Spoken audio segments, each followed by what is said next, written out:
Court upholding birthright U.S. citizenship to anyone born on U.S. soil. President Trump had signed an executive order trying to ban birthright citizenship to those born to parents in the U.S. illegally, but the justices ruled that was unconstitutional. ABC's Devin Dwyer. This is something that every lower court that has looked at it has struck down or sided against President Trump. So in that sense, it's not that monumental, but it is significant given the political significance to President Trump and what he has put into this case, lobbying the justices on social media, attending those arguments in person. The president left the arguments early as the justices appeared reluctant to strike down birthright citizenship. In other rulings today, the Supreme Court also upheld state bans on transgender athletes in women's sports and struck down limits on party spending in federal elections. This is ABC News. The West has been battling deadly wildfires, including one along the Utah-Colorado border that was so vicious it killed 3 firefighters. ABC's Melissa Adon has more from Beaver, Utah. Nearly 40 large wildfires are currently burning across 9 states. In Utah, the city of Beaver canceling its July 4th celebrations amid the blazes. The state's Cottonwood fire, the largest in the country, already growing to more than 146 square miles, roughly the size of the city of Philadelphia. Shane Gadbaugh's ski resort largely devastated by the fire. It's bad. It's like a war zone. With new blazes exploding by the day. The U.S. Forest Service says the 3 firefighters who died in Utah were forced to use their emergency fire shelters when they became trapped in the flames. Serena Williams will soon be back on center court at Wimbledon, her wild card match coming nearly 4 years after she announced her retirement. She's also playing doubles at the All England Club with her sister Venus. I'm Sherry Preston, ABC News. All right, Seattle is getting ready for its next World Cup match. But first, let's get a check on the roads. This traffic report is brought to you by Seattle Sports. So far, so good we're looking out there right now. But there is a crash report. So if you're going down to South Hill on eastbound 512, there is a crash. The left lane is blocked as you get to the bottom of the hill. But once you get through that, the Puyallup to Renton Drive is about 42 minutes. Renton to Bellevue is getting closer to 50 minutes as those S-curves continue to be packed. Northbound I-5 is not bad through the South Center area. From Federal Way to Seattle, it'll take you about an hour. Under 45 from Everett to Seattle, about 55 from Everett to Bellevue, and the lake bridges are cleared. You can always listen to your favorite local sports content on the FM dial, 97.3 HD2. KIRO Newsradio, 97.3 FM, Northwest News. Now, the latest from KIRO Newsradio and mynorthwest.com. Good morning, I'm Katrina Gashard.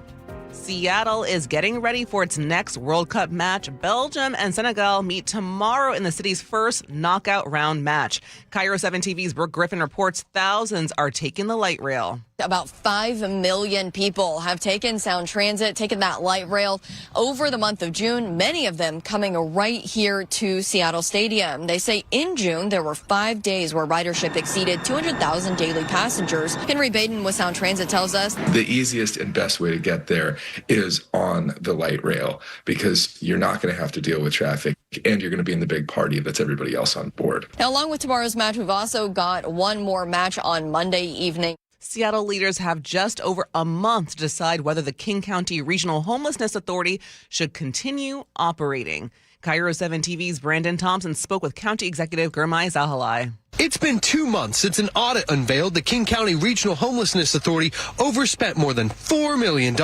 and cannot account for $8 million. But as council members in the city and the county call for the RHA to be dissolved, Zahalai will recommend whether or not to do so in August. The RHA is the designated entity for receiving what is called continuum of care funding. These are tens of millions of dollars that are coming in from the federal government. And so if we rush to make rush decisions about the fate of this entity, we could risk those dollars. This comes as the agency's $1 billion in spending has only resulted in more people experiencing homelessness. That's according to the most recent point-in-time count.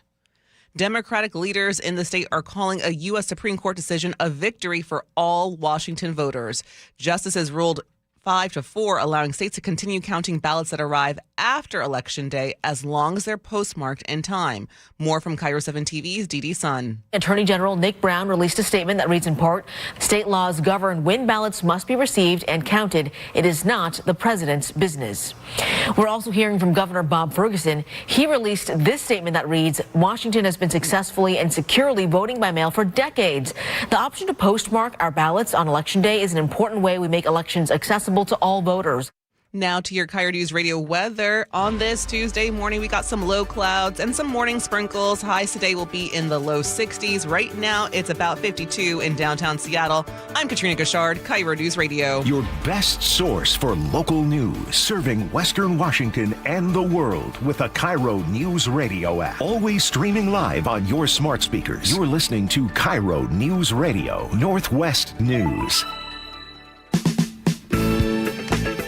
This is the Gee and Ursula Show with G. Scott and Ursula Reutin. Hey, good morning, everybody. It is the Gee and Ursula Show. Appreciate y'all hanging out with me today. And my good buddy, Ursula, good morning. Hey, good morning. Happy to be here. Coming up at 9:30, you just heard Katrina mention $1 billion spent to fix homelessness, and the problem's only getting worse in King County. So who exactly is responsible? We're going to talk about that coming up at 9:33. Our Muckleshoot Casino and Resort text line is 888-973-5476, 888-973 KIRO. Just a reminder, we're also going to be doing the world famous Would You Rather coming up at 9:47. I know you're cooking up something for that one, G. Glad you said it was world famous. Oh, yeah. You and Allie agree. Let's get to it. Top stories of the day brought to you by Pendergast Law. If you are born in America, you are American. That is the line the country has lived under for more than a century. And today, the Supreme Court said President Trump cannot erase it with the stroke of a pen. In a 6-3 ruling, the court rejected Trump's executive order that would have denied automatic citizenship to kids born in the U.S. if their parents were here illegally or only temporarily. Chief Justice John Roberts wrote that citizenship is, quote, the right to have rights, and said the court is keeping the promise made after the Civil War through the 14th Amendment. Now, Washington was one of the states that challenged this order early on, and State Attorney General Nick Brown is calling Trump's move unconstitutional and un-American, saying that birthright citizenship means your citizenship cannot depend on race, ethnicity, or where your parents came from. And, gee, as you know, this order actually never took effect because the lower courts blocked it. But had it stood, it could have affected hundreds of thousands of babies born in the U.S. each year, including children of people here on student visas, work visas, or without legal status. 250,000, 250,000 babies a year would have been affected by this every single year. Shout out to the Attorney General Nick Brown of the state of Washington, because, boy, he been beating folks up in the courts and been having fun. But I just want to take this time, Ursula, to celebrate. I want to celebrate the Supreme Court agreeing and supporting the Constitution. It's been a while. It's been a while since the Constitution has been a win. So I'll just kind of keep it simple. I love that the 3 conservative justices, they dissented and they wanted to and believed in, hey, you know what? I'm going to be on the right side of history with this decision. I also don't think that some of the numbers come out helps this. You have some people that are very upset about the numbers and how percentages are. The demographic of the country is starting to get closer to looking like the world. We went over this last week about that. You know, some people fear the demographic. So this is something I'm excited about. And I am also relieved by this ruling. Because birthright citizenship is not a side issue. It is one of the clearest promises in the Constitution. If you're born here, you belong here.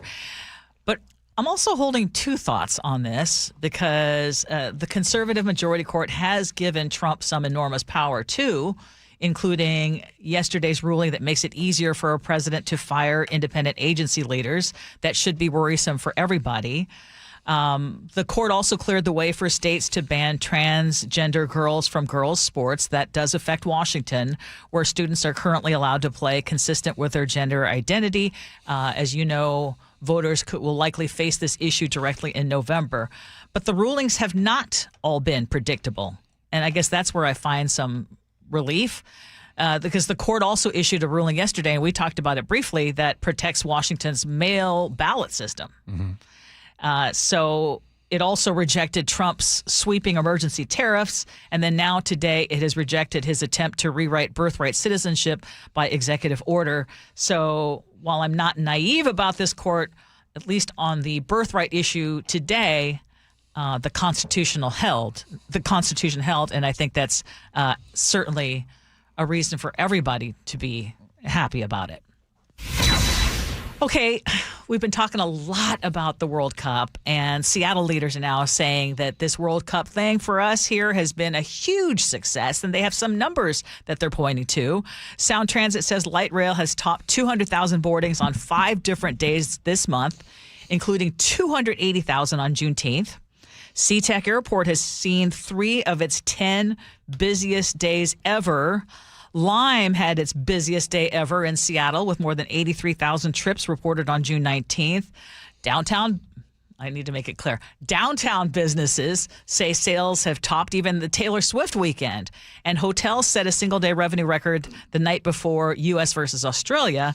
So, the big picture is strong, at least, but the payoff, as you know, Gee, has not been even. In the Chinatown International District, some businesses say all of this has not translated into sales. It's been really challenging for all of us. I think we see a ton of crowds, a ton of people, going from point A to B, especially to the train station, but the businesses are empty. It's sort of the worst days that we tend to have. And that was Vince Vu, if you don't remember. He owns a bakery in the ID, and he tells us it's been a double whammy for him. We serve Seattle. We serve the locals. And when the locals aren't here and the tourists are certainly not replacing the traffic in any of our businesses, then it's a double pain for us, right? We were told for so long, many businesses were told to staff up, right? Like they overstaffed. They bought extra ingredients. They prepped extra because there were going to be surges of crowds that like none of us could ever deal with, right? So businesses did that. And they saw no one, right? And they had historic low sales days. So I guess the question is the World Cup a big success for the host city? Or do you need to have an asterisk above that word? I guess it depends on who you ask, okay?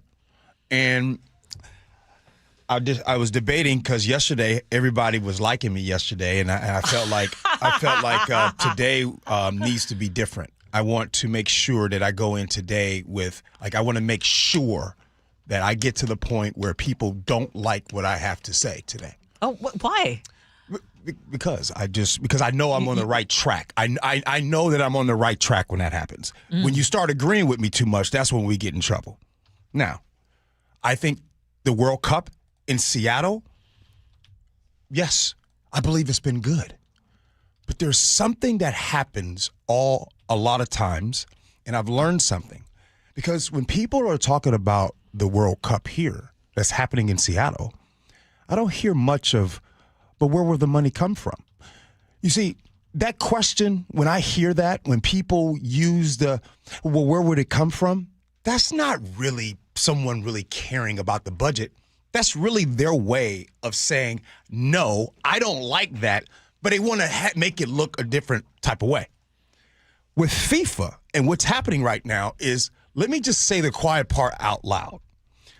The governor and Seattle's mayor, they're talking about all the good stuff. There is a lot of good stuff. If you've been down there, you've seen it all. So instead of hearing my words, I'm going to take us down to Dallas, Texas right now. Down in Dallas, media did a public record request to see exactly how much, and by the way, this is probably being done in all the host cities. Here's CBS Dallas and what they uncovered about the contract that FIFA forces cities to sign. Remember, where would the money come from? So back in 2022, city leaders signed this, a 200-page contract with FIFA. This was never supposed to be made public, but through open record laws, we obtained a copy. So what did Dallas actually agree to? They'll cover security, transportation, staffing, plus a fan fest at Fair Park and a broadcast hub in downtown. The city's even paying for a police escort for the president of FIFA. Meanwhile, all the money from tickets, sponsorships, TV rights, all of that goes to FIFA. There's also this clean stadium rule. If it's not FIFA branded, it gets scrubbed away. Even AT&T Stadium doesn't get to be AT&T Stadium. For the tournament, it's Dallas Stadium. And then there's section 13.3. It says all taxes and fees, that's on the city. So if you're keeping score at home, FIFA gets the revenue, doesn't pay taxes, while the cities cover most of the costs. That's the World Cup deal. So, yes. So in total, the state of Washington is spending about $120 million to host the World Cup, while projected tax revenue is about $96 million. So while some businesses will get a huge boost, taxpayers here are on the hook. Mm-hmm. So I want to be clear. So the reason why, Ursula, I'm bringing up this angle, I want to say this again. Ursula, I love what's happening there. Mm-hmm. It reminds me of this. Have you ever had somebody owe you money? If you're listening right now, you ever had somebody owe you money and then you see them on social media going on vacation and partying? Yeah. And you're like, whoa, wait a minute. Why didn't you pay me? First. Where did you get the money from? Mm-hmm. See, that's what's happening here. Mm-hmm. All of the problems that we're having, there's no money for that. But when it's time for a FIFA party, there's money for that. You're like, well, y'all had the money in the drawer the whole time. So my question going forward, and I'm throwing it to you now, Ursula, can we continue to help other people with that money to keep the party going? If we make sure that our people here have enough money, they can go downtown, they can go to restaurants, help business owners out, help people out, so then that way we can continue this. Unless we care more about the stranger than we care about family. So I think you bring up great points. And again, if it's not clear, I mean, basically, FIFA does not pay for things like security or traffic control or transit planning or police overtime or fan events or cleanup or emergency response. That all is the burden of the host city, right? And so Seattle was expected to spend nearly $32 million just to host the matches. Again, FIFA gets the biggest money coming in, which is the TV rights, the sponsorship, the ticket sales, and the cities get none of it. I come to your house, use your main bedroom, eat all your food, party, do everything inside your house, and then you say, well, gee, okay. what do we get for what you just did in my house? You know what you get? I'm going to say what someone actually, the head of the Seattle Sports Commission, told us on our show. What is that? You weren't here. What is that? It is the exposure. Yeah, you get the exposure. Wait. Well, she just said that out loud, did she? Oh, yes, she did. Oh, absolutely. And I'm sorry, but there is something to that. I mean, this was Beth Knox. This was so this is absolutely, you do get the exposure. I don't disagree with that necessarily because, again, now, in the terms of priorities, is this more important than helping put food on people's plates? No. Okay, let's make this clear. I'd argue that we have proven that it is more important, because when we ask about that, where will the money come from? But when we do this is awesome for exposure. But exposure that ends up with light rail having record days, SeaTac Airport having record days. What else did they say? Downtown businesses having great days. Future events being hosted in the city. I mean, there's clearly. Why would any city host? Again, go ahead. I started off the segment saying, what did I say? I said, I love this. Yes. I just also want to do, hold on. The next time I say, hey, let's give money to this. Let's have money so people can have this. Don't tell me, gee, where will the money come from? Mm-hmm. I'm just going to tell you, this would be good for exposure. like, don't we want to talk about businesses doing well all the time? Let's just make it simple for our listeners. What you got? In the future, do you want this region? Do you want our cities to be host cities? Text us. Muckleshoot Casino Resort text line, 888-973-5476, 888-973 KIRO. We've told you about what the business model is. We've told you what the expenditures have been. We've told you about what leaders are saying has been great. We've also let you hear from business owners who say this part was not so great. So overall, I mean, we only have how many more games left? Two? So overall, do you think let's do it again? Or, hey, one and done, we're out? I want to, but before, just so you guys know, because I don't want anybody saying it, well, G said he didn't like it. I love this. No, I'm being serious. I love because we basically have shown that, wow, when we do something and we put money into something, it benefits all of us. Seattle has been beautiful, so let's keep the party going. Yes. But what breaks my heart is what you're going to talk about at 9:30. You see, when we keep doing it this way, and what you're going to talk about at 9:30 is the reason why we're in this situation. Because, by the way, wait till Ursula tells you what happens at 9:30. Yeah. Because $1 billion of spending on homelessness, and the problem gets worse. That's the headline. Yeah. No, I hear you loud and clear. But again, these are choices. These are what are our priorities. So, right? Mm-hmm. Should this be a priority? Lynn and Enumclaw just texted in and said, the biggest thing I personally got out of FIFA or World Cup is remembering how cool our city really is and that it's worth fighting for. I think that's been for a lot of people. You guys are close. You can do this again. You could do this. Now, let's take that in the same investment that we make into FIFA. Let's take that same investment and put it into people that are here, the people that are on the brink of homelessness, the 13% that are living in their cars. Let's go grab them. And Lynn and Enumclaw is right. It is a reminder of how beautiful this place is and the potential of it. She also added, it's worth it. It's good to do once. Do you agree with Lynn? Do you think it's one and done? We've done it. Now let's move on. We don't need to host these big events again, because one of the things that we heard from the people who were in charge of putting together the World Cup and hosting, Seattle hosting, is that this opens up the door for other big opportunities, like the Women's World Cup coming down in the future. Do we want it? I got to tell you, I'm so grateful. I'm so glad that the World Cup came here. And the reason why I'm glad is because two things. The petty side of me, right? The petty side of me. You're getting to host the matches. You're getting to MC the matches. Okay. Besides that. Okay. But I want the petty, and you guys know that G can be petty. The petty side of me, you know, the people that called Seattle a crap hole city, and all of those folks, and the people here that tell you how awful Seattle is, you see, they get a pie in their face.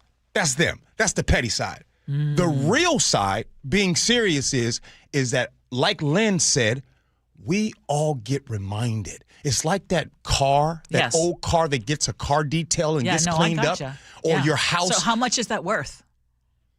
Is it worth it? I mean, ultimately, the question is it worth it to have an event like this, or to have events like this? Yes, absolutely it is.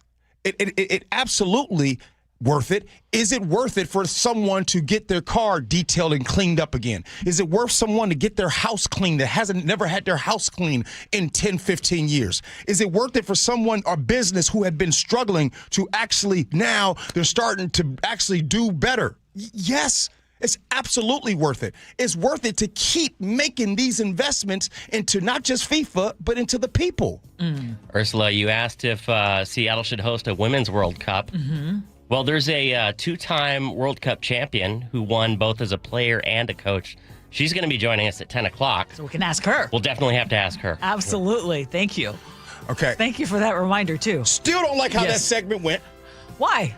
Because I just I know, because I just saw someone saying, we're still agreeing with you, G. Okay. All right. Now your next stuff at 9:30. Okay. Now, $1 billion. You're crazy, though.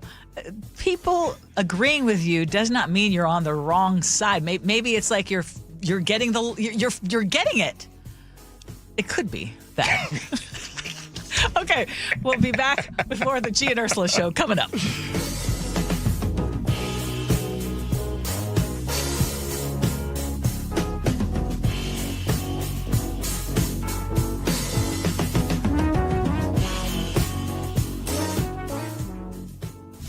KIRO News Radio, where you turn for the news you depend on. A political shakeup for Democrats that represents Seattle. Traffic. Right now, Auburn to Renton at 25 minutes. That's a good 10-minute delay. Conversation. 3 people on the floor can't cover 20 aisles of plexiglass. They're doing their best. It just doesn't work. And your Super Bowl champion Seahawks. And the party begins. Broadcasting live from the KIRO News Radio YouTube channel. KIRO News Radio 97.3 FM. DUI Heroes. Did you know that there's a place that you can find out where everything you've ever wanted to know about DUI, but don't have to be afraid to ask? That's right. DUI Heroes has its own YouTube channel at DUI Heroes, where you can find out the questions about DUI. 36 separate videos with free information about what happens during a DUI arrest. Be informed, you can fight back. Give them a call at 1-800-DUI-HERO or find them online at DUIHeroes.com. Guys, want long-term health you can count on? It starts with knowing your numbers. This June, for Men's Health Month, Revive Seattle is offering a free comprehensive wellness panel, a $400 value, including testosterone, blood sugar, heart health, and more. Take control of your health today and stay strong for the long haul. Offer ends June 30th. Call 206-529-1111. That's 206-529-1111. Or visit ReviveMen'sHealth.com today. What if the retirement plan you think you have isn't enough? Marshall and Ellen thought they were prepared. We certainly thought we had all documents. We'd done the wills and the power of attorney and all that stuff. Then they attended a seminar with elder law attorney Rajiv Nagayich at Life Point Law. The bigger parts of how that all plays out was definitely helpful. Life Point Law showed them what they were missing. There were things we never thought of that made total sense once they were brought up. To have things planned so that your family isn't left with a mess or having to deal with things that they don't know anything about. So what's their advice? People wait too long. Get started, figure out what you want to do. Don't wait too long. Make those decisions and look at all your options. Register for a free Life Point Law retirement planning seminar in Federal Way on July 7th, Bremerton July 9th, Everett July 11th, or Bellevue July 18th. Space is limited. Sign up at lifepointlaw.com. lifepointlaw.com. Tired of hearing scary radio ads about the IRS? Tax Relief Advocates is different. TRA is here to tell you that if you owe money to the IRS, whether it's $5,000 or $500,000, we have a solution. TRA can eliminate or reduce what you owe to the IRS with zero risk to you. We have over 1,000 5-star reviews on Google and an A+ with a BBB. End your tax nightmare today by visiting TRA.com or call 800-583-6681. That's 800-583-6681. Progressive knows you could have easily taken the freeway, but you took the scenic route to see a waterfall and an oddly busy boiled peanut stand. Discovering the unexpected is exactly why you bought an RV, so protect it with a bundle from Progressive. Because although you may be 3 hours behind schedule, you're 6 jars of jam richer and possibly enrolled in a butter churning workshop. Switch to Progressive and protect your RV, boat, or motorcycle by bundling with your home and auto insurance. Progressive Casualty Insurance Company affiliates and third-party insurers. Not available in all states or situations. They call this one Bill. Whoa, aliens? Am I in a spaceship? Affirmative, Bill.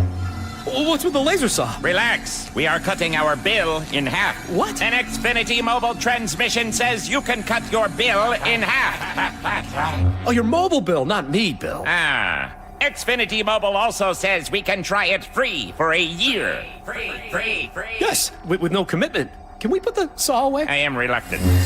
But we will find another being to bisect. That's not sci-fi. It's Xfinity Mobile. Xfinity Internet members cut your mobile bill in half. Plus, try Xfinity Mobile free for a year. No commitment. Learn more at xfinitymobile.com. Xfinity. Imagine that.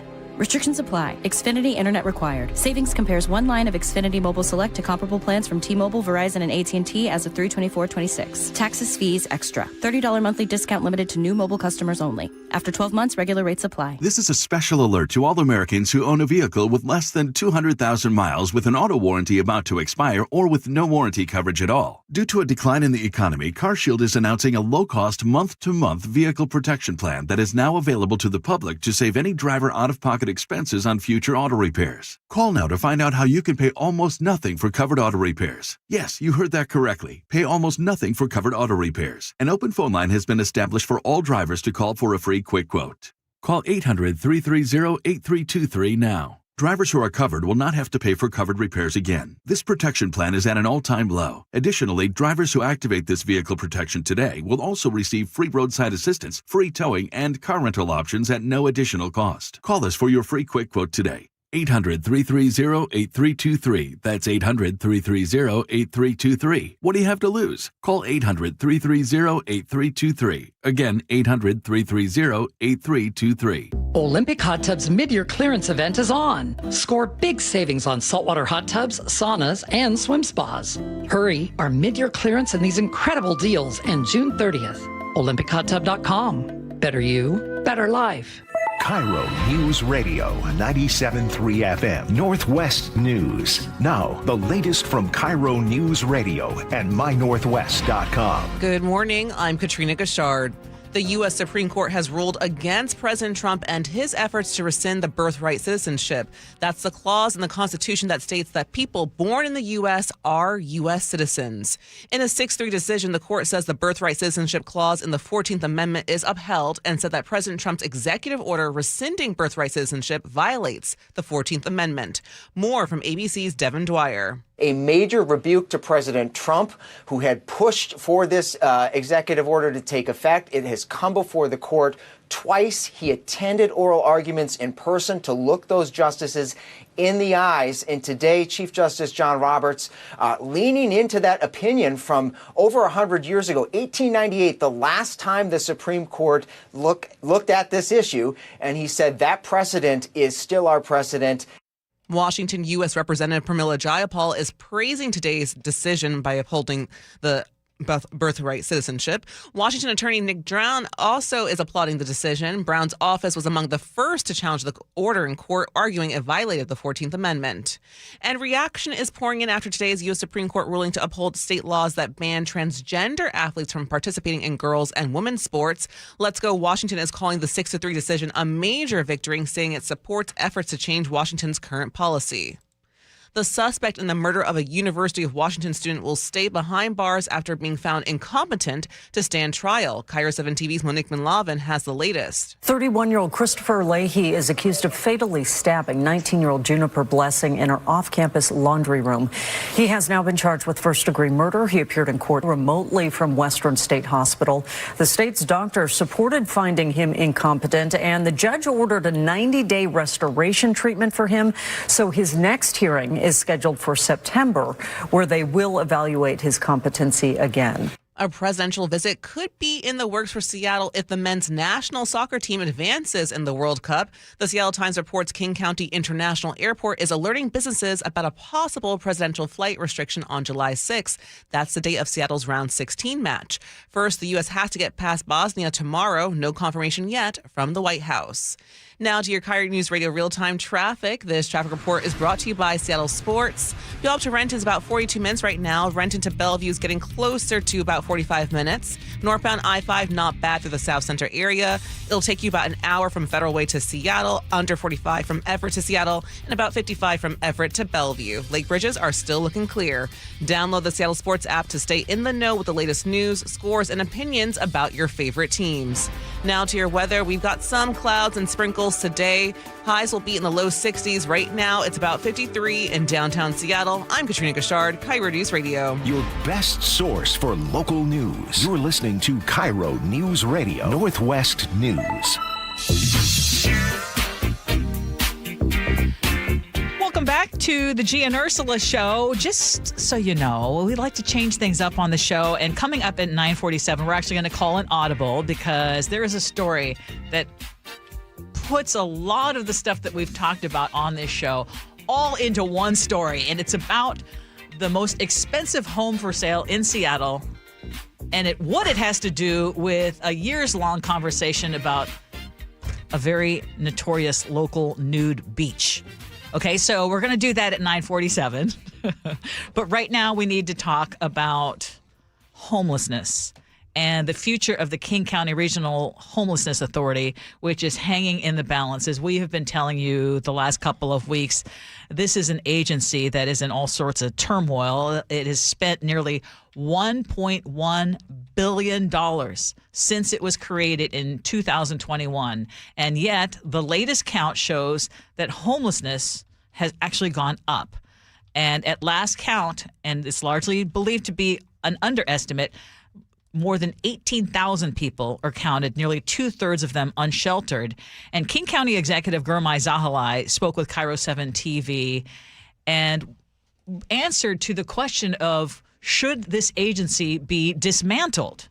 He says it comes with big risks. PRHA is the designated entity for receiving what is called Continuum of Care funding. These are tens of millions of dollars that are coming in from the federal government. And so if we rush to make rush decisions about the fate of this entity, we could risk those dollars. So now Zahalai and Seattle Mayor Katie Wilson have just about a month to recommend whether the agency should continue, should be restructured, or should be disbanded altogether. Okay. $1 billion. $1 billion. By the way, have you noticed that we just say billion like it's just like nothing? Some cookies these days. I know. You know what I'm It's saying? like it's a standard. Like It's just like when I go to Costco. Yeah. It's always $300. Like That's true. Right? That's Even true. if I go in for one thing, somehow it's like at least $300. Now it's just a billion. I always like to bore people. Ursula, a billion seconds ago, you know I do this all the time. A billion seconds ago was, I think, 1994. Oh. A billion seconds ago. So I just want to put $1 billion into perspective. But $1 billion spent, and the problem is worse. There's more people on the street. Ursula, yesterday, you just told the people how there's 700 less shelter beds. Mm-hmm. This is so ridiculous. But here's the point I want to make. I want to talk about the administrative fees. I talked about that with you guys this morning. The administrative stuff that's in the way. Now, wages are low, rent's insane, mental health, addiction, all those things are real. I'm not going to pretend that doesn't exist. But what's happening is Ursula, these things are happening.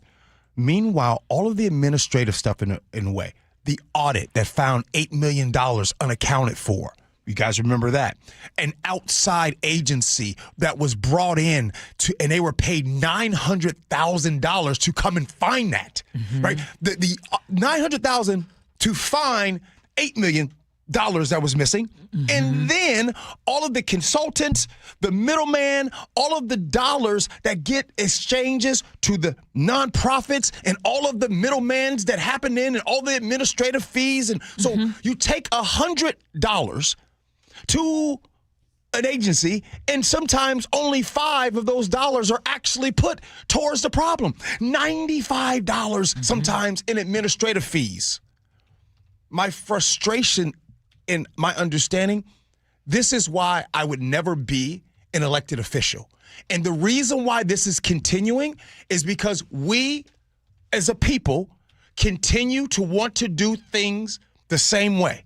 We don't want to go and directly help people. We want to make sure that we give it to the agencies, the King County, this little plate, this whole deal. When we do it that way, that's ways for people to make money, for people to have big salaries, and they'll keep doing it. Yeah, and because you don't put the things in place in the beginning. This thing, I've said it over and over again, KCRHA was designed for failure. Yeah. Starting with the first director of this agency, just on down, the number of people who came through, the amount of money that was thrown in, the lack of guardrails, the mismanagement of funds, all of it. And the idea, I hear the county executive saying, if we break it up, we could lose those federal dollars. Well, you should have thought about that in the first place. Come on. Keep preaching. So guess what? No. Break it up. Absolutely, I agree with County Council Member Rod Dembowski and Seattle City Council Member Maritza Rivera and Seattle City Council President Joy Hollingsworth, who, by the way, is going to be joining us on the Gee and Ursula Show later on today, who have said No. Why should they be allowed to continue to exist when they have shown flagrant disregard for the money, the huge amounts of money that was given to them to do something with it, and then can't even show results? Like, why would we continue to invest in that? Why? You and I are on the same page. We should not invest. But let me tell you guys, in my opinion, why they don't want it to go away. Ursula, you know I like to go in layman's terms. You ever have those parents that always blame other people's kids for what their child has been doing? And they're like, oh, well, the reason why little Joey has been getting in trouble because he's been hanging around them. Yes.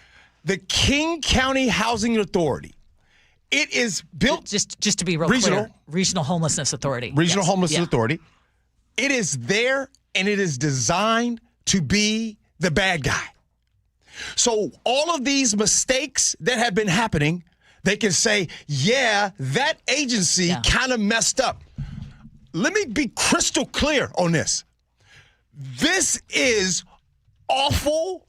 Elected officials that have been in power this whole time, right? That have been messing up, doing the same dumb mistakes over and over that keeps us this way, but we want to blame that agency. We know that agencies should go away, but as long as you keep it there, we'll always be able to have something to blame. So do the tough decision. No, it needs to be broken up, and it needs to go back to the basics.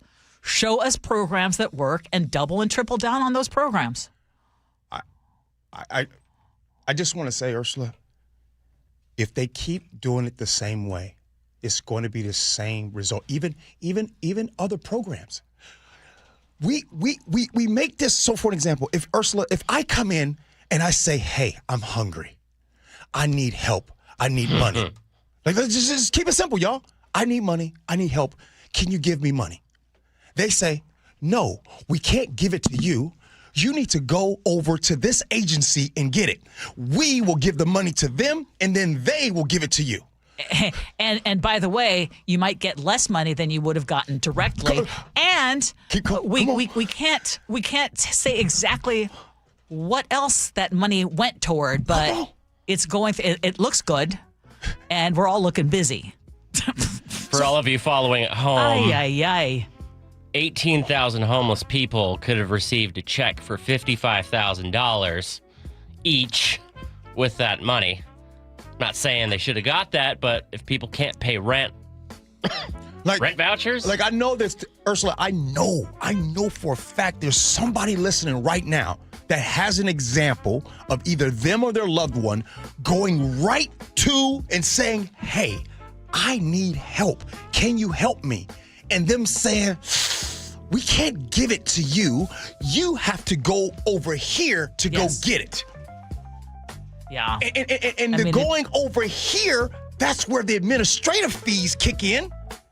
And again, that's where I say it was doomed to fail, and to try to continue doing the same thing over and over again is truly insanity. All right, Ursula, I just want to say, I blame you. You've been getting me worked up today. I know. I know. I'm still waiting for the people to disagree with you. But coming up at 9:47, we're going to talk about the most expensive home on the market in Seattle. Yeah. Got humbled. We had to drop the price by quite a bit. But wait till you find out where exactly this home is.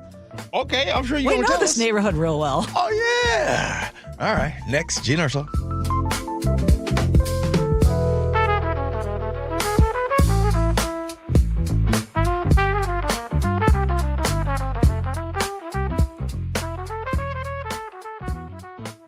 KIRO Newsradio, where you hear the John Curley Show, afternoons 2 to 7. You have a whole bunch of people getting on, not paying. Imagine this on a bus. You get on the bus, you got your little stupid card that you paid for, and you swipe it, and then the seat folds down and you can sit down. There's no standing. So if you get on and you don't have a little card, whoop, there's no place for you to sit. Whoosh, out the back. The John Curley Show. Subscribe to KIRO News Radio on YouTube and watch live or later. Summers in the Northwest were made for road trips. And for me, that means getting out of my usual routine, driving through different towns all around the state, seeing the places that all of you, our listeners, call home. I love doing that. Small towns, back roads, waterfronts, mountain passes, and of course, our annual trip to Lake Chelan. And that is exactly the kind of driving that my Subaru Outback was made for. It gives you the space, the comfort, and the confidence to load up the family, pack your bags, and point the hood toward wherever the weekend will take you. And where did I purchase my Subaru Outback? Carter Subaru, of course. And right now, Carter Subaru has the largest Subaru selection in Washington with more than 800 Subarus in stock. At Carter Subaru, you can drive home a 2026 Subaru Outback with just 0.9% APR financing. Carter Subaru is, again, Seattle's only Subaru dealer. You can find them in Ballard, Shoreline, or online at cartersubaru.com. On approved credit, subject to vehicle insurance and availability. A documentary service fee may be added to the sale price or capitalized cost. See dealer for details. Valid through 6/30/26. Les Schwab Tires has been proudly serving communities for over 70 years, and we've collected thousands of inspiring stories. Like Kate, who was off on a long road trip with her best friend when the dash lit up like a game show. They find the nearest Les Schwab. Turns out they really needed an oil change. It was done in a flash. Road trip saved. At Les Schwab, we're proud to keep you rolling. Les Schwab Tires. Our greatest story is yours. Stories are composites inspired by real customer feedback. You could sleep through the night without thinking twice. You could take a seat in the middle of the theater. You could drive without worry of where the next restroom is. You used to say yes, and somewhere along the way, you stopped. Not because of one big moment, because of 100 small ones. A little more urgency, one more trip to the bathroom at 2 a.m., one more mental note about where the restroom is. It happened slowly enough that it just became you. But it's not you. It's enlarged prostate, and there's a treatment called aquablation therapy, the only ultrasound-guided robotic-assisted therapy for enlarged prostate. Find an aquablation therapist near you. Call Aquablation Seattle at 206-666-2466, 206-666-2466. That's 206-666-2466. All surgical treatments carry risks, and results may vary. Side effects may include urinary symptoms, mild pain, ejaculatory dysfunction, or infection. In rare cases, complications to the urethra and rectum may occur. Aquablation therapy may not be right for everyone. Talk to your urologist to learn more. Visit aquablationseattle.com. Eric Johnson here. I spent the past 30 years working to help make our community better informed, better protected when it comes to consumer issues, and better equipped to take on whatever life throws at us. That's why I love the free Washington Accident book series from Davis Law Group. These books keep us better informed about the law, better able to protect ourselves on and off the road, and better off when all is said and done after an accident. Chris Davis didn't have to write these books. He did it because he saw a need. People who were in accidents or other legal situations didn't know what to do, what pictures to take, documents to request. Only a tiny fraction of the people who get these free books will ever become clients of Davis Law Group, but that's not the point. Chris wrote them because it was the right thing to do. The free Washington Accident book series is a must-have for drivers who want to be prepared for whatever the road might throw at them. Get yours at WashingtonAccidentBooks.com. Are you finding it hard to stay cool in your home during hot weather? The issue is likely your window's poor quality and lack of heat deflecting technology. Adrian here, owner of Lake Washington Windows and Doors. Our windows are 25% more energy efficient than Energy Star standards and come with high-performance Sun Matrix glass, which can help keep the summer heat out. Combined with our Leak Armor installation, your comfort will be secured for a lifetime. Choose Lake Washington Windows and Doors, a name you can trust. Visit LakeWashingtonWindows.com. Patrick was way behind on his IRS taxes. I was in way over my head. The total amount ended up being somewhere just over $30,000. $30,000. Then the IRS came to collect. Started getting letter after letter. A lien had been filed against me. They were going to basically hang me completely out to dry. He had to do something. That's when I reached out to Optima Tax Relief. Patrick's life quickly got a lot easier. It was very easy. Pretty much hands off, They picked up the ball and ran with it. And how'd it go? I couldn't believe it. I had to ask 2 or 3 times. I saved an incredible amount of money. How does Patrick feel about Optima? Couldn't be happier. They definitely helped me. Optima Tax Relief. The best place to call. They're the best in the business. Do what Patrick did and call Optima Tax Relief for a free consultation. Call 800-343-6460. 800-343-6460. 800-343-6460. Optima Tax Relief.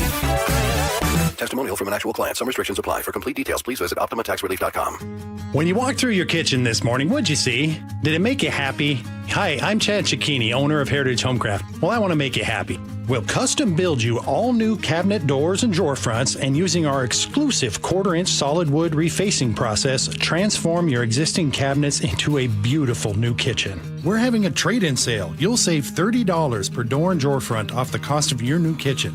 Heritage Homecraft, 425-485-1600 or heritagehomecraft.com.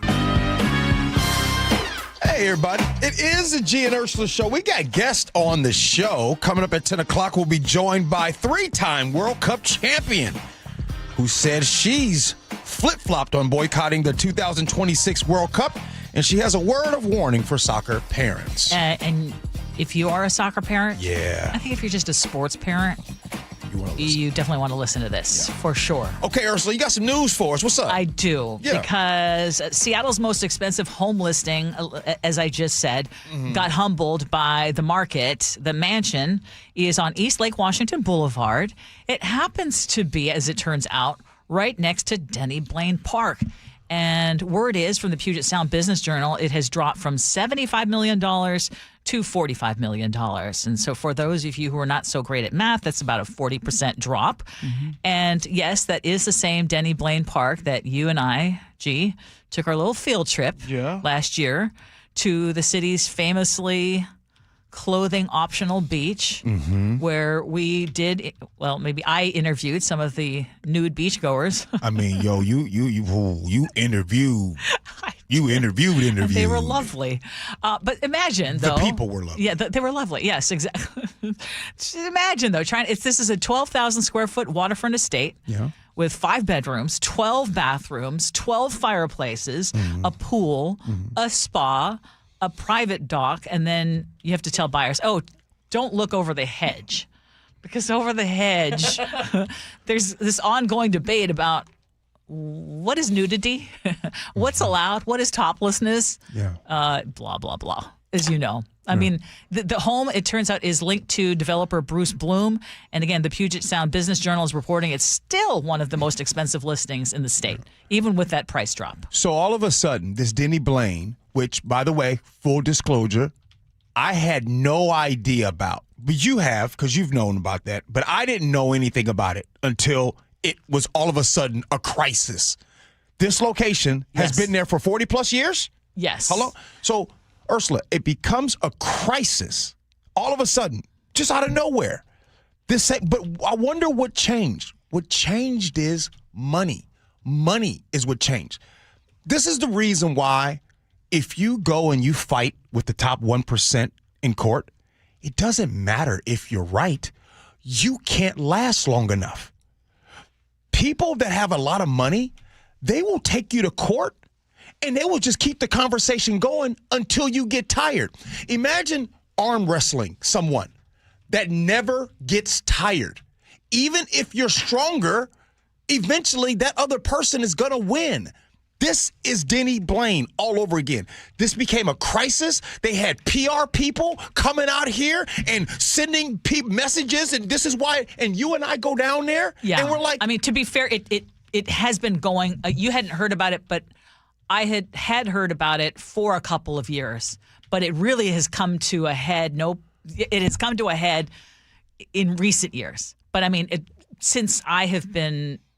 reporting, I would say, especially in the last 10 years, it has popped up. I'll just move on with saying this one. Okay. Should all parks be making sure people are doing the right thing? Yes. Yes. I'm all for that. Yes. All parks. Yes. But somebody that has a house on the market for $75 million, hey, fam, I ain't trying to really hear from you. And oh, by the way, you want a discount? Oopsie. We'll take $30 million off of it. Yeah. But what kind of game is that? Well, okay, so the real estate experts are saying, when you're dealing with these ultra mansions at the very top of the market, you might get these kind of price resets. And the market's a little soft right now. But $30 million? Yeah. $30 million? That's a big drop. dropping by nearly 40%. I've never seen a drop like that. And yeah, they're saying sometimes the big numbers create buzz. They'll create headlines, but not necessarily find the buyers. In case you haven't heard, people are tightening their belts right now. Oh. So maybe it'll be better off at $45 million. No. I mean, you've got to say, when we went there, that neighborhood is gorgeous. Oh, it's gorgeous. Yes. The views. And the hedges are really tall next to the park. And the views are great. The views are great. And for those who were upset about sex acts happening, in the middle of everything, I agree with you. And you and I agreed on that. Sex acts happen in regular parks, too. And I would also have an issue with that. You know what I'm saying? Yes. Yes. Right? Matter of fact, a little bit of nudity beyond the You know what's fence. crazy? In the 50s and 60s, when you see movies and they talk about that, people used to pull up in their cars at the park. Was that different? It's different? Different people, maybe?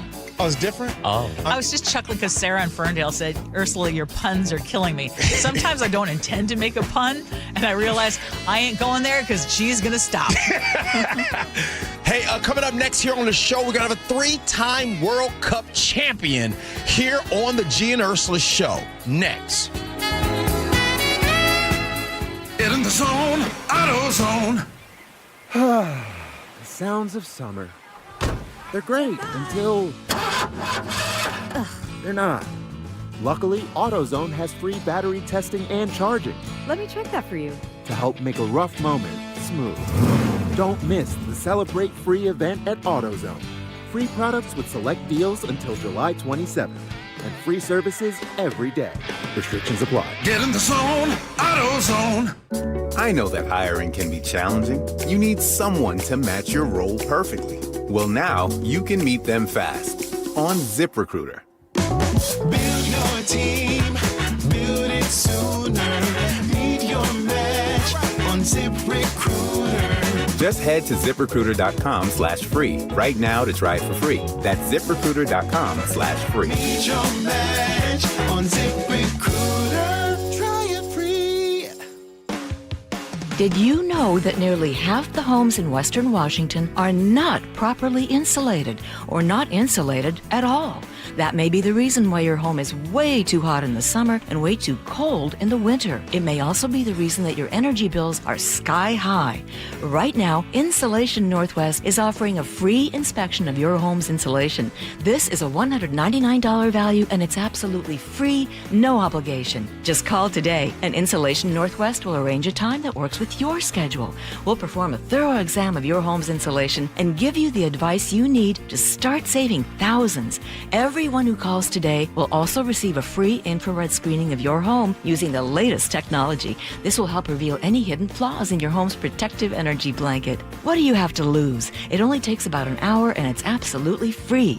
Call Insulation Northwest today, the real insulation company. InsulationNorthwest.com. Have you ever really thought about what happens when you can no longer care for yourself? If you're not prepared, it's like they just ship you off to a nursing home and you may not even have considered all the options that are available to you. After retiring, Vic attended a free seminar with elder law attorney Rajiv Nagayach at LifePoint Law, and it changed the way he planned for his future. He talked about not running out of money, not being a burden to your family. Those are two kind of basic principles that are obviously important. So what's Vic's advice? You have to have a plan. You need a running start. You need to be able to understand the system.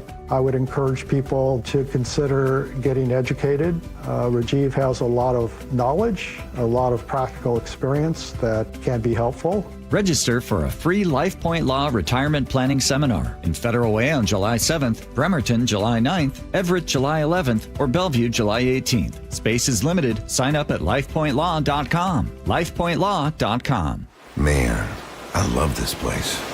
I've been surfing here since I was a kid. Now, seeing my grandson out on the water, it means everything to me.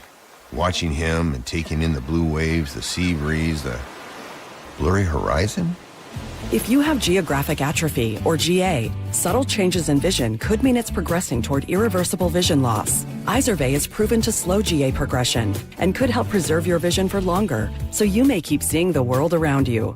Izervay, or avacincaptad pegol, is an eye injection. Don't take it if you have an infection or active swelling in or around your eye. Izervay can cause eye infection, retinal detachment, or increased risk of wet AMD. Izervay may cause blood in the white of the eye, blurred vision, or a temporary increase in eye pressure. Do not drive or use machinery until vision has recovered after an eye injection or exam. Ask your retina specialist how you can slow your GA with Izervay. To learn more, call 1-855-IZERVAY or go to izervay.com. Paid for by Astellas Pharma.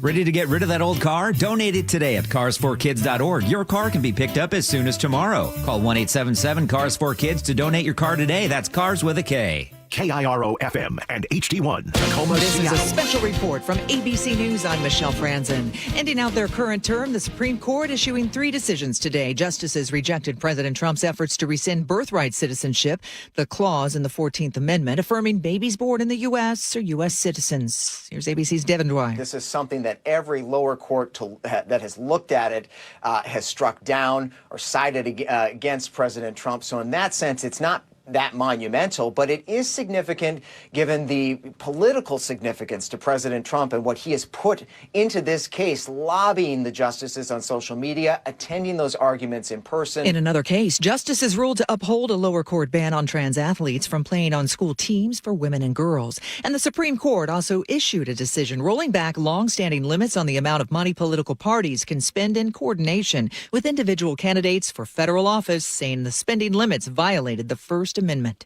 This is ABC News. Bad weather today, forcing NASA to scrub its first-of-its-kind mission to rescue a satellite whose orbit has been dropping at an alarming rate. Even the launch of the Lynx satellite repair robot is unusual. Instead of being sent up vertically from a traditional launch pad, it's loaded into a rocket and dropped from the belly of what used to be an Air Canada passenger jet. Gan-hee Lee heads the aerospace company behind Link. Just a few months ago, this spacecraft was a conceptual drawing. Now it's set for its first job, grabbing hold of the Swift Space Telescope and hoisting it higher into orbit before it falls into Earth's atmosphere and burns up. Jim Ryan, ABC News. Uber and Waymo have ended their partnership in Phoenix. Uber says it's been collaborating with other companies to develop its own autonomous cars. Meantime, Waymo says it will continue to operate in the city, offering robo-taxis through its own app. I'm Michelle Franzen, ABC News. A heartbreaking case ends with no criminal charges. More on that, but first, a check on the roads with KIRO Newsradio real-time traffic. This traffic report is brought to you by KIRO Newsradio. Southbound 405 is running a little slow with a trip from Alderwood to South Center taking you about 40 minutes. That's roughly 8 minutes longer than usual. If you're heading south from Snohomish County, I-5 remains the better option with Alderwood to South Center taking you about a half an hour. Over on the east side, travel times are looking good. Bellevue to Linwood's about 15 minutes, Bellevue to Redmond 7, and Bellevue to Issaquah about 9 minutes. This traffic report brought to you by KIRO News Radio. KIRO News Radio, 97.3 FM, Northwest News. Now, the latest from KIRO News Radio and mynorthwest.com. Good morning. I'm Katrina Gashard. Last December, a Washington state trooper was killed after being struck by 2 vehicles in Pierce County. And as KIRO News Radio's Frank Lenzi reports, no charges will be filed in connection with her death. Trooper Tara Marissa Guting was struck on the State Route 509 on-ramp at Port of Tacoma Road on December 19, 2025. She was investigating an unrelated crash when she was hit by 2 vehicles, a Mazda CX-50, then a Cadillac SUV. The Mazda hit her first. The driver stopped immediately and told investigators they couldn't see Guting until it was too late. It was dark and raining, and the driver was going between 33 and 47 miles an hour. The posted speed limit is 60. The SUV then hit Guting, but the 86-year-old driver didn't stop, telling investigators he thought he'd hit a garbage bag or a pothole. And according to a prosecutor's memo, they determined they couldn't prove otherwise. In Tacoma, Frank Lenzi, KIRO News Radio. A viral video showing a baseball bat attack at Cal Anderson Park led to arrest in Seattle over the weekend. Witnesses tell KIRO 7 TV tensions escalated after a small group arrived and antagonized attendees. Seattle police say the suspect threw everything from water bottles to beer and eggs. The suspect was caught a few blocks away and booked into the King County Jail for assault and obstruction. He's scheduled to be in court tomorrow. And Cal Anderson Park has become a hot spot for gatherings and protests. KIRO 7 TV's Elle Thomas explains. In May of 2025, there was a clash between a Christian group called Mayday USA and protesters. It ended in nearly 24 arrests, and right after, the Seattle Office of Inspector General announced a thorough review of the police response. After that, then Seattle Mayor Bruce Harrell voiced support for the protesters. Mayday USA filed a lawsuit against him and the city of Seattle. Harrell initially called Mayday USA anarchists, but backtracked and said they were being divisive. In October, they claimed comments by Mayor Harrell after the rally intentionally stoked anti-Christian sentiment. They also claimed the city's permitting process forced them to hold the rally in Capitol Hill. For your KIRO News Radio weather, clouds and a few sprinkles today. Highs will be pretty low in the 60s. Right now, it's about 53 in downtown Seattle. I'm Katrina Gashard, KIRO News Radio. Your best source for local news, serving Western Washington and the world with a KIRO News Radio app. Always streaming live on your smart speakers. You're listening to KIRO News Radio, Northwest News. This is the Gee and Ursula Show with G. Scott and Ursula Reutin. Welcome back to the Gee and Ursula Show. Gee will be joining us here in a moment. As always, we invite you to join us on the Muckleshoot Casino Resort text line. It is 888-973-5476, 888-973 KIRO. And coming up at 10:30, there's apparently a new way to bootstrap the American dream. And this is something that is going to be near and dear to Gee's heart. So we are going to talk about that. But we do have a guest who is here in studio. Gee, you're a bit out of breath. I'm out of breath. I realized, I knew that we had a World Cup champion in here, Yes. and I was a little nervous to come in studio. You know what I mean? Gotcha. So, yeah. Okay, well, no reason to be nervous, but we're going to get right to it. Okay. What's new at 10? So we've had so many conversations about the World Cup, and earlier this morning we asked all of you, was all the money spent to bring the event here worth it? And you all have been weighing in, but just to recap, in total, Washington is spending about $120 million to host the World Cup, while projected tax revenue is about $96 million. And we thought we would bring in a guest to help offer some different perspective. This is someone who wanted to boycott Seattle's World Cup, even though she is a 3-time World Cup champion as both a player and a coach. And I'm thrilled to welcome live in studio Amy Griffin. Hey, thank you so much for having me. Well, thank you for joining us. So can I read, it's probably going to make you a little uncomfortable, but you are one of the most accomplished figures in American women's soccer. You're also a local soccer legend. For people who don't know, you were a member of the 91 U.S. Women's World Cup Championship team. You also coached 2 other World Cup Championship teams, and you coached at the University of Washington for 24 seasons. This means I'm very old. That's all that it means you were incredibly accomplished. So just right off the bat, why were you thinking about boycotting this event? I was just bothered by the fact at the very beginning it seemed like FIFA was making it very difficult to become a fan with the cost of the ticket prices and all the things that were behind it, and the fact that you couldn't put World Cup anywhere and the trademark issues and all of that. I was like, man, I've been following soccer forever, and they're really making it hard for me to love wanting to do this, but I was pretty easily flipped. And when was that moment that you were flipped? What changed your mind? I'm not sure. I think how the city showed up. All of it. The city showed up. The world showed up. I think soccer is. Everyone says, it's the world sport, and I'm in a tennis family, believe it or not, and I'm like, I'm sure all the sports are thinking that, but all of a sudden I was like, no, there's no way in heck that there's any other event bigger than the World Cup, and it's here in our city. It's in our city. So, I was pretty easily flipped. We see where social media, technology, and the opportunity for the whole world to watch and see things.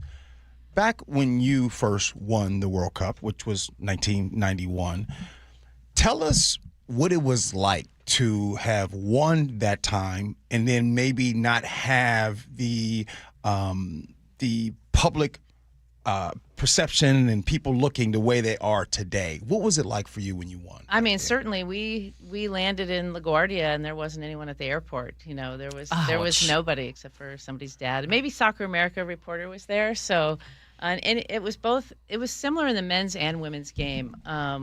Soccer wasn't a primary sport in the United States.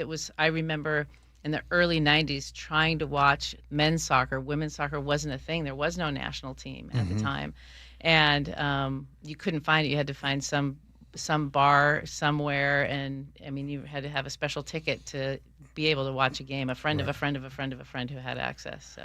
Lately, I've been one of the MCs for the World Cup matches there. And I have been learning a lot. Mainly, I've been learning about the love that the world has for this game of soccer. Help me better understand. I think things have gotten better. What can happen here in the United States that's happening in the world? How can we love soccer here the way the world loves soccer? Well, I love that you're having that experience, and I think more experiences like the ones you're having, where you see it is one place right now where you can sit with an opposing jersey sitting next to you and love that person, right? Yes. No one's throwing beer at you and no one's, screaming obscenities at you. It's a true, healthy, it does bring the world together. And I think we've just needed it so badly recently that it's the one thing I have a deeper affection for the love of the sport. Do you think that this will help what has happened here? 100%. Okay. I mean, just sitting at a bar watching, an hour's worth of fans go by arm in arm, again, in different jerseys from all over the world, just excited to experience the sport together. Well, I want to talk to you because you're also an official World Cup ambassador. What has that experience been like? Well, I think the community did a really good job, and the people running the ambassadorship did a really good job, including a lot of people. So it wasn't a heavy lift for any of us. And I think we've just been trying to help foster either a new love or a increased love of the sport and bringing new people to the community, whether it's how do you do that? We've been going to a lot of fan fests, and there's the Rave Foundation has been a part of providing and building new fields in communities where they don't have free access to play. And they have been working together in conjunction. There was also Blind Soccer came to Seattle, and the first time they'll get to participate in a world event will be at the Olympics in LA. So all of that sort of fostered what the ambassadorship has done. All the sports have sort of bought into it, from the Seattle Storm to the Seahawks. Everyone's ready for the World Cup, not just the soccer community. And so this ambassadorship has sort of brought all walks of life together at different venues, for the past year. So for our listeners who are answering the question, as some people are saying, yes, absolutely, the exposure of this event has been great and it's worth it. But there are some who are saying, no, we would rather that money be spent on putting food on the table or getting more people housed. Or how do you respond to folks who are not entirely convinced that this is a great thing for Seattle to host now and for us to try to get Women World Cup in the future or other huge events like this? Well, I'm a person that's heavily invested in both, and certainly in helping the homeless situation and making sure that the hungry are fed. And I also believe there's a health aspect to getting kids involved in sports and to making a human connection. We're losing that human connection because of people on their iPads. There's been more people in my house from all generations watching these World Cup games, and I've seen more people out on the streets playing. And I think people are going to, again, sign their kids up and get more active. And I think it can be both. I think it can bring great revenue in, and one can help the other that can help the other. I want to talk about your work. You're the executive director of the Rain Academy. Is that correct? That is correct. Yeah. It means I do a lot of hats. It means I do the things that no one else wants to do. The title sounds really fancy, but it's not. Okay. Well, before I get into it, tell us what you do for the Rain Academy. So the NWSL Pro team, the Seattle Reign, they have an academy underneath it, and it's a U8 to U18 female-led girls' academy. So we have 350 kids and their parents and families, and it's my job to make sure that my fancy PowerPoint that says that we're going to create a healthy environment for young girls and women and train elite and help them develop at whatever level they're at. We want to be a home for them to create this holistic athlete that loves soccer. So. And when the young ladies, when they're coming to your academy, and outside of being very good, maybe because they're coming like your big time World Cup and all that kind of stuff, but when they come to the culture that you're talking about, outside of being good, what do you want them to walk away with because they're part of your academy? That's more than the soccer piece. We want them to walk away with the fact that, a lot of people say we want to empower others. We want our kids to know that they already have it in them. And we want to just bring out the tools that they already have to say, look, I can go out and do good things, and I'm brave, and I'm strong, and I have the capacity to be uncomfortable. And we actually want to teach them that stress and anxiety is kind of good for you. And when you know it's good for you, it can be your superpower. And I think a lot of people are afraid to say that. And so I think sports is the best environment to teach You've been coaching, and now you've been doing this. What happened? Obviously, you're a great athlete, but can you tell us something that happened in your life to make you want to do this type of work? I'm not sure if you want to know the answer, but I was a very shy, introverted kid. And when I I was a tomboy, so I sort of stuck out. And when I stepped across that 4-inch white line, I felt like myself. I could be me. But a lot of things happened to me during my journey that I didn't know were wrong, whether it was the environment I was in and how I was treated. All the way through going through coaching school and coaching at the collegiate level. And I'm embarrassed to say that now I know it's wrong, so I'm fighting for others and making sure. What was wrong? Just how male coaches treated us female athletes. And I was very lucky with some of the coaches that coached me, but not all of my friends were. And just the environment that, I had to pull strings to get you into this coaching school. And I'm like, well, I've actually played in a World Cup, and I've actually coached kids at a higher level than you. Why don't I belong? And I would always say, I'm sorry. I know I'm not supposed to be here. And I'd sit, and me and the other female coaches Leslie Gallimore being one of them, would sit at a table for a lunch where no one would sit with us. So I'm the one that's saying, you do belong, and I want the kids in our club to know that they have a space. Oh, that is so great. Joining us right now in studio is Amy Griffin. I want to just mention your accolades again because for folks who don't recognize the name, you were on the 1991 U.S. Women's World Cup Championship team, coached 2 other World Cup Championship teams, but you also coached at the University of Washington for 24 years. And we actually originally tried to get a hold of you back in December after UW goalkeeper Mia Hammett lost her life to a rare form of kidney cancer at a very young age, at the age of 21. And many people in the soccer community were grieving her loss and also asking questions about how someone so young could lose their life to cancer. And that's a question obviously a lot of people have, but this is something that you have looked into because it's not just Mia, it's others who've played this sport that you love, and you're seeing this increase in certain types of cancer.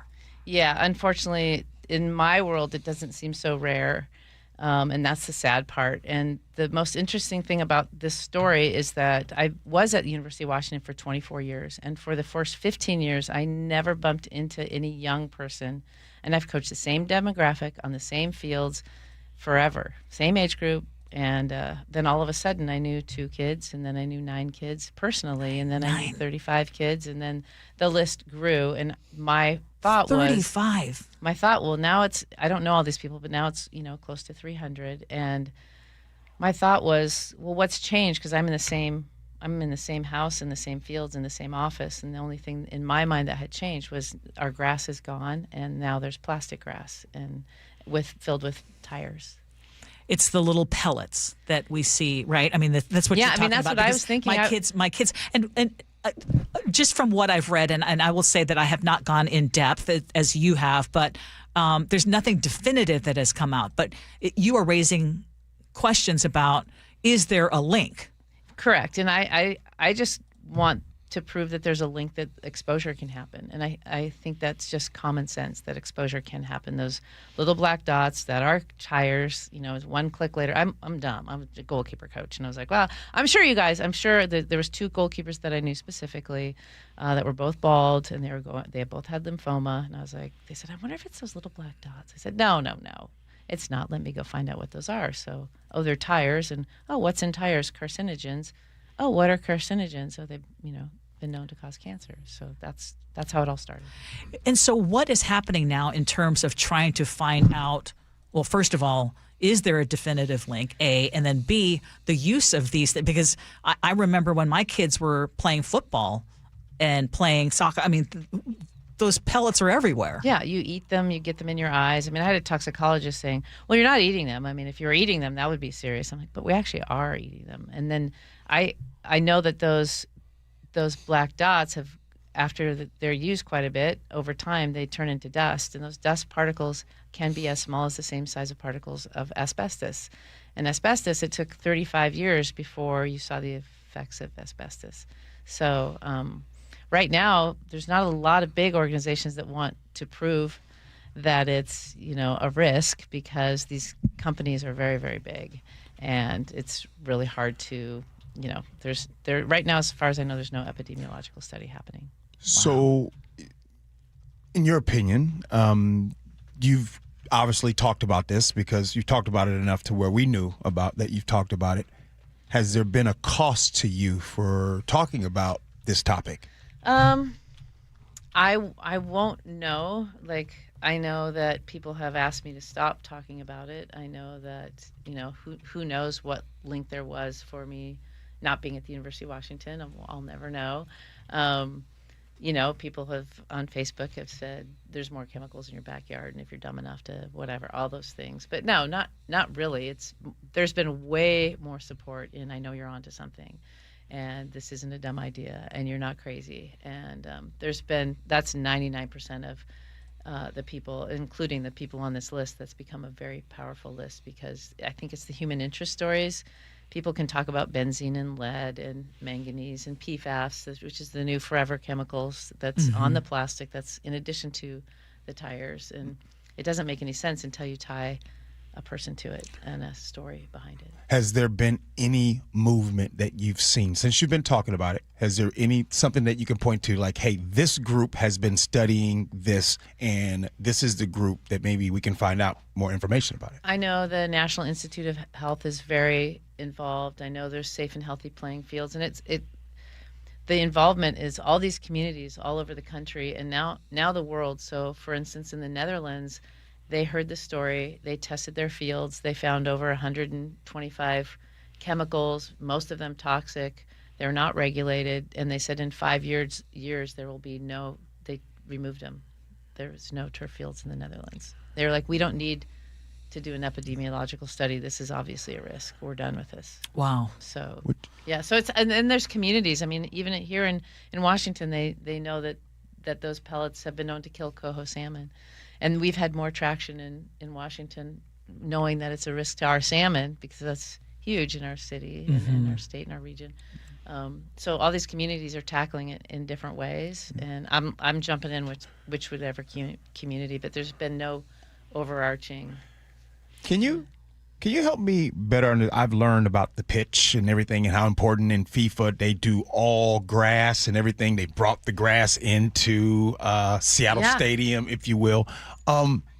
What's your thoughts on just in general, just playing on grass? Like, I think sometimes football needs to be. I think everybody needs to go back to the grass. For sure. And it's so sad that kids now, when I was at University of Washington, we had this great idea that the high school championships could be played at our field. And the coaches and the kids don't know an experience on nice grass. So they're like, oh, no way, we don't want to play on grass. I'm like, are you kidding me? And there is a health effect, and I can't remember the term or the hormone that comes out, but that smell of fresh cut grass is actually good for you. Oh. Yes, it is. But it's good for you. But for real, there's some health there's effect. Some scientific evidence. And you've heard about grounding, where people are supposed to walk on the grass on their bare feet. The baseball players do it before they play. Hours before the game, they walk around on their bare feet on the turf. I'm sure some of the Mariners do it as well. Yes. It is really good for you. And we don't have that element anymore. And it cuts better, and it smells better, and it's not hot. Better. But you can cut. It's better for you. You can do more as an elite soccer player. You can do more things with the ball. You can make it bend. You can make it decelerate. As a youth soccer player, you can actually learn easier. The ball's not always escaping and bouncing awkwardly and whatever. So you can use really. So there's nothing good. There's nothing good. And in the last 30 years that they've been putting this plastic stuff in, they've also I can buy an apple or a pepper or a banana the size and shape and color that I want. Well, they've been doing that for grass. So there's hybrid grass now that actually will last at less cost, but and you can put it in a multi-surface field. You can have it at a high school field, but no one wants to talk about it. Well, Amy, I'm so glad that you are continuing to talk about it, even if it comes at a risk for you yourself. It's important to have your voice out there, at the very least, to look into it and to be aware of it. For parents to know. Yeah, for too. sure. Thank you so much. And I'm glad you also changed your mind on the World Cup. Me too. Me too. Appreciate it. Thank you so much. Thanks for having me. So much. Hey, coming up next here on the Gee and Ursula Show, the Wall Street Journal says there's a new way to bootstrap the American dream. Oh, I can't wait. Next, Gee and Ursula.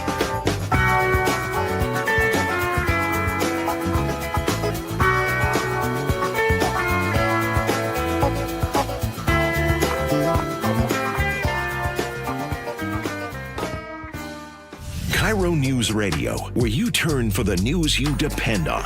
A political shakeup for Democrats that represent Seattle. Traffic. Right now, Auburn to Renton at 25 minutes. That's a good 10-minute delay. Conversation. 3 people on the floor can't cover 20 aisles of plexiglass. They're doing their best. It just doesn't work. And your Super Bowl champion Seahawks. And the party begins. Broadcasting live from the KIRO News Radio YouTube channel. KIRO News Radio 97.3 FM. Les Schwab Tires has always believed that taking care of people is the right thing to do. Today, that means more than trusted service. It means delivering real value, too. That's why we're lowering prices on hundreds of tires without changing the service and expertise you've always counted on. Consumer Reports named Les Schwab the best tire retailer for 2026. We'll keep working every day to earn your trust. See leschwab.com for details. Guys, want long-term health you can count on? It starts with knowing your numbers. This June, for Men's Health Month, Revive Seattle is offering a free comprehensive wellness panel, a $400 value, including testosterone, blood sugar, heart health, and more. Take control of your health today and stay strong for the long haul. Offer ends June 30th. Call 206-529-1111. That's 206-529-1111. Or visit ReviveMen'sHealth.com today. Hey there, Dawn Riling from Olympic Hot Tub with exciting news. Our mid-year clearance event is on. You'll score big savings on all in-stock saltwater hot tubs and fabulous saunas. Plus, deep discounts on newly released floor model swim spas. These deals are incredible. But don't wait. Our mid-year clearance ends June 30th. OlympicHotTub.com. Better you, better life. Olympic Hot Tub. At Madrona Financial and CPAs, we believe there are 7 steps that must be taken in preparation for a successful retirement. Retirement needs more than just a basic income plan. Hi, Jeff here with Madrona Financial and CPAs. Don't settle for a partial plan. Get the real deal by requesting your no-cost Madrona analysis today and discover what you may be missing. Call 833-673-7373 right now to request your analysis. That's 833-673-7373. This is a special alert to all Americans who own a vehicle with less than 200,000 miles with an auto warranty about to expire or with no warranty coverage at all. Due to a decline in the economy, CarShield is announcing a low-cost month-to-month vehicle protection plan that is now available to the public to save any driver out-of-pocket expenses on future auto repairs. Call now to find out how you can pay almost nothing for covered auto repairs. Yes, you heard that correctly. Pay almost nothing for covered auto repairs. An open phone line has been established for all drivers to call for a free quick quote. Call 800-330-8323 now. Drivers who are covered will not have to pay for covered repairs again. This protection plan is at an all-time low. Additionally, drivers who activate this vehicle protection today will also receive free roadside assistance, free towing, and car rental options at no additional cost. Call us for your free quick quote today. 800-330-8323. That's 800-330-8323. What do you have to lose? Call 800-330-8323. Again, 800-330-8323. I started Davis Law Group in 1994 to fight for the underdog. And as our team has grown, we've stayed true to that mission. Today, Davis Law Group is known for providing excellent service and even better results. Visit WashingtonAccidentBooks.com to get your free book on car accident law. Hey, how's your money situation? Are you ready for retirement? Well, if you want to know what the pros are doing to make wealth multiply and retire like royalty, then you need to listen to this show, Sound Path Through Retirement, with Ben Koval and Matt Leibarger. Get your money right and tune in every weekend, Saturdays at 10 a.m. and noon on KIRO Newsradio 97.3 FM. You know, I used to think all money managers were the same until I spoke with Fisher Investments. Really? How different are they? Fisher's investment counselors are dedicated to service, not sales, keeping clients up to date on their portfolio. Well, they probably just invest in a bunch of mutual funds like I do. Nope. They build a tailored portfolio based on their clients' personal goals, helping them stay on track for a comfortable retirement. Well, they must make commissions selling products. Actually, Fisher doesn't sell any commission-based products. They're a fiduciary, and they believe that's a conflict. Then they have some kind of complex fee structure. Nope. Fisher has a simple, transparent fee that's a percentage of their client's portfolio. So they do better when their clients do better. It sounds like Fisher really is different. Couldn't have said it better myself. Fisher Investments. Clearly different wealth management. Learn more at FisherInvestments.com/different. Investing in securities involves the risk of loss. Hartley Wilcox here. Do you know where your food comes from? If it's perishable, you should read the package. Wilcox Farms eggs are locally fresh from Washington. For the freshest choice, choose Wilcox Family Farms. KIRO News Radio 97.3 FM Northwest News. Now, the latest from KIRO News Radio and mynorthwest.com. Good morning. I'm Katrina Gashard. A defeat for President Trump at the Supreme Court 6-3 ruling rejecting his attempt to end birthright citizenship in the U.S. through executive order. ABC's Karen Travers has the latest. This case was significant for President Trump. On his first day in office in his second term, he signed an executive order declaring a national emergency at the southern border and an end to birthright citizenship. Legal challenges followed. And in April 2026, President Trump became the first sitting American president to attend an oral argument at the Supreme Court when he went to hear this case before the justices. The president just yesterday appeared to acknowledge the case may not go his way, telling reporters in the Oval Office, quote, "I guess I have to accept it. It's the Supreme Court, so I'll accept." Karen Travers, ABC News, the White House. Reaction is pouring in after today's U.S. Supreme Court ruling to uphold state laws that ban transgender athletes from participating in girls' and women's sports. Civil rights and LGBTQ advocacy groups argue restrictions unfairly target transgender athletes. Let's Go Washington founder Brian Haywood tells the Jason Rant Show on Seattle Red 770 AM the 6-3 decision is a major victory. This isn't an anti-trans issue. This isn't a political issue. This is at the very fundamental level, they're playing a game that's saying, hey, girls' health is not that important. What's more important is that we allow boys to play in girls' sports. Washington voters will decide the fate of Initiative 638 when it appears on the statewide ballot this November. Seattle could start blocking traffic on some streets near Aurora Avenue North to fight crime. The full city council is expected to vote today on an emergency plan. The goal is to cut shootings and crime tied to the illegal sex trade. The city has already put up barriers at North 96, 98th, 100th, and 102nd Street. Mayor Katie Wilson ordered the closures after weeks of pressure from neighbors who say the crime is spilling onto their streets. Seattle Fire says a massive fire at a warehouse in Ballard earlier this month was an accident. KIRO 7 TV's Lindsay Sheldon reports. More than 100 firefighters responded June 11th. The department tells KIRO 7 the fire started outside the warehouse on shelves that were holding flammable substances. Now to your KIRO Newsradio real-time traffic. This traffic report is brought to you by the Seattle Mariners. Puyallup to Renton drive about 40 minutes right now. Renton to Bellevue getting closer to 45 minutes as those S-curves continue to be packed. Northbound I-5, not bad through the South Center. From Federal Way to Seattle, it'll take you about 55 minutes. It's under 40 minutes from Everett to Seattle right now and about 50 from Everett to Bellevue. Lake Bridges still looking good.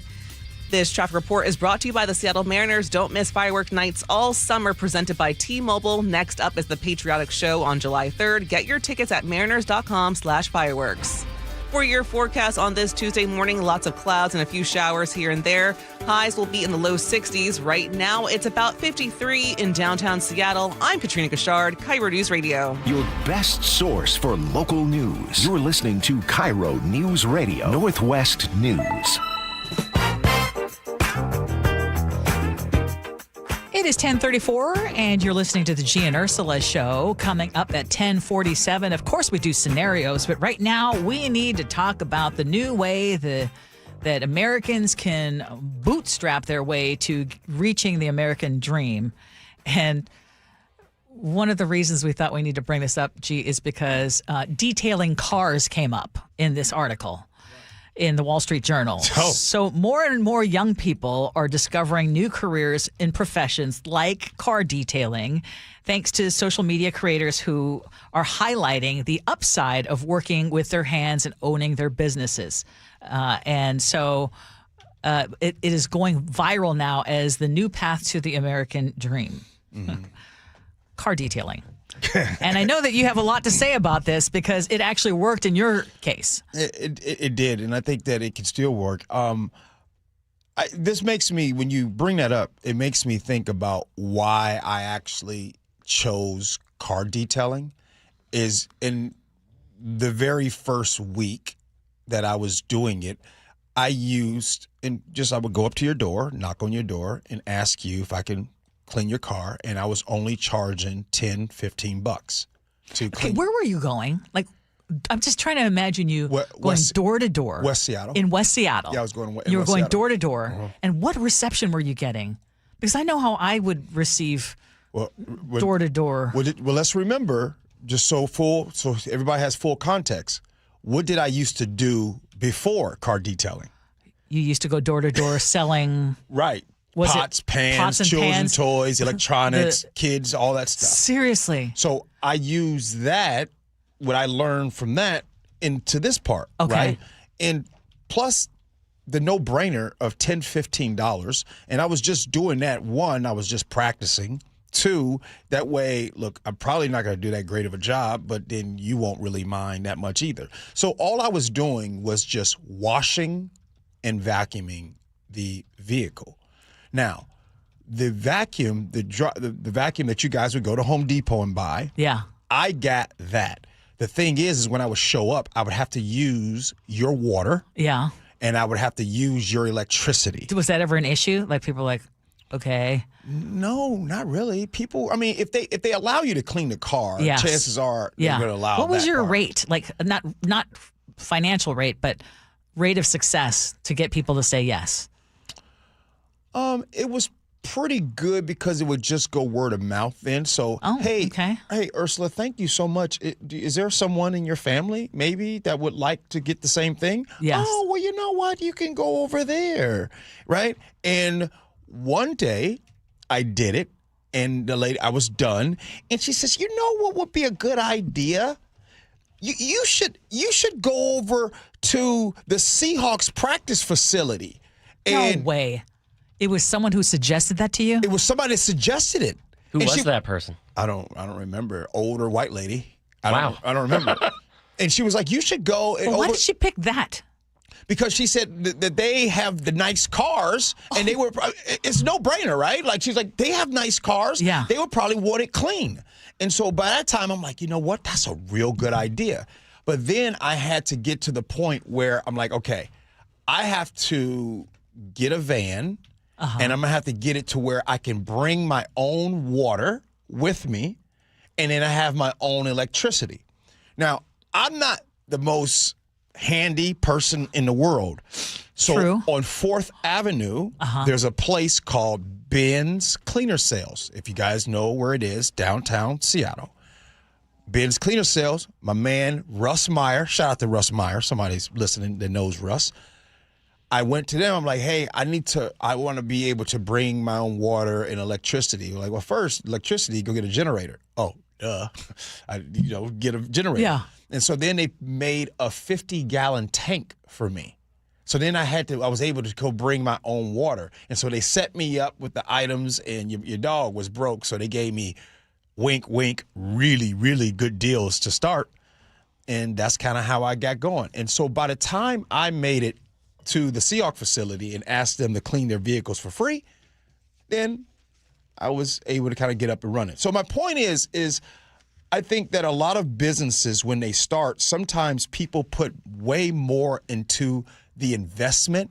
They get the big loan and they spend $50,000 before they even have their first client. Right? Me, I was getting money just You said you had Palmolive. You said you basically were using their water, their electricity, and a bottle of Palmolive, the kind that you said you have underneath the sink. All right. Now that you're telling me, Well, yeah, come on. I told you, bring the energy that you had telling the story in the morning. Can I tell y'all the reason why I use Palmolive? Yes, why? Let me give you my reasoning. It's cheap. You my can get thing it at is Dollar Tree. When you got that big pot and you get ready to wash the dishes, you put some Palmolive in there and you run the water, and it cuts the grease. Yeah, it does. So my thought was it cuts the grease. Now, don't use Palmolive. It is bad for the clear coat. It is not good for the paint. So that's the reason why I use Palmolive, because I was like, oh, duh, it'll cut the grease. But when she suggested you go to the Seahawks, like what was your first encounter with the Seahawks? Yeah. Yeah. What did you do? So. Okay, I don't think I've ever heard the story. So I drove. It was in Kirkland. Yes. It was at Northwest College. And so I go there, and I'm like, I drove up to the front area. Yes. And I was thinking, I'm scoping the place. Yeah. First. Did you know somebody or No. Okay, you just there's a cold call. I was scoping the place, and so I did this the day before, right? And I'm like, there's no way, because I know in door-to-door sales that sometimes when I used to go to big factories and industrial parks, you don't want to go in the front door because that's where the gatekeeper is. That's where the administrative assistants are like, oh, no, we don't allow that soliciting. Yeah. So in the industrial and warehouses, I used to always go to the back door when I did door-to-door sales. Yes. So the Seahawks, I felt the same way. I'm not going to go to the front door. I'm going to come back here tomorrow morning. Of course you are. And so I came back the next morning around 5:30 in the morning, and I was in the back door area. Okay. I'd be calling police if someone's in the back door area at 5:30 in the morning. Ursula, I'm going to keep it a buck with you. The fact that it was 5:30 in the morning in Kirkland and nobody did call the police, I know, right? I'm shocked because I had a real crappy van. Oh, no. So anyway, the guys was coming through. I'm giving them hello, and they're just driving, looking at this strange dude. So I was like, ooh, that's a nice car. Ooh. So then one vehicle comes through, and he's like, yeah, what's going on? And I said, hey, can I clean your car for free, show you what I can do? Stop. And who was that? The current equipment manager who's still there today. He said he let me clean his vehicle. And then I clean his vehicle, and then afterwards, he comes down with this silver Mercedes and his coach Mike Hungram's car. I clean that car, and then they say, can you come back tomorrow? So I come back the next day, and there was this dude. You guys can look this guy up. His name was Norman Hand. He was a defensive tackle for the Seahawks. This dude was a monster. I mean, big. I'm like, oh, my goodness. And he pulls over. He said, hey, you cleaning cars? I said, yeah. He says, okay, take care of me. And he had everything. He had his laundry in there. He had all kinds of stuff. So what did I do? I folded all his laundry inside of there, made sure everything was nice and neat. I probably spent about 4-5 hours on his car, and I only charged him $40. And then he said, oh, my goodness, can you come back tomorrow? So Norman Hand, would have me clean his car, his wife's car, and another car every week. So I'd at least have 3 cars to clean. $120. And then by the time, and then guys start seeing it, me clean the cars, and they started to trust me little by little. And then that isn't just here we are years crazy, later. I know. And I'm your dang on co-host. Oh, and Yeah.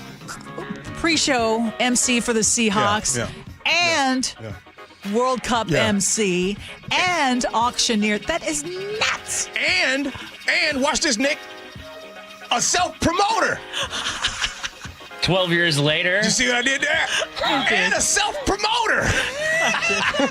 Bam! Some people wouldn't like that, though. Coming up next, scenarios.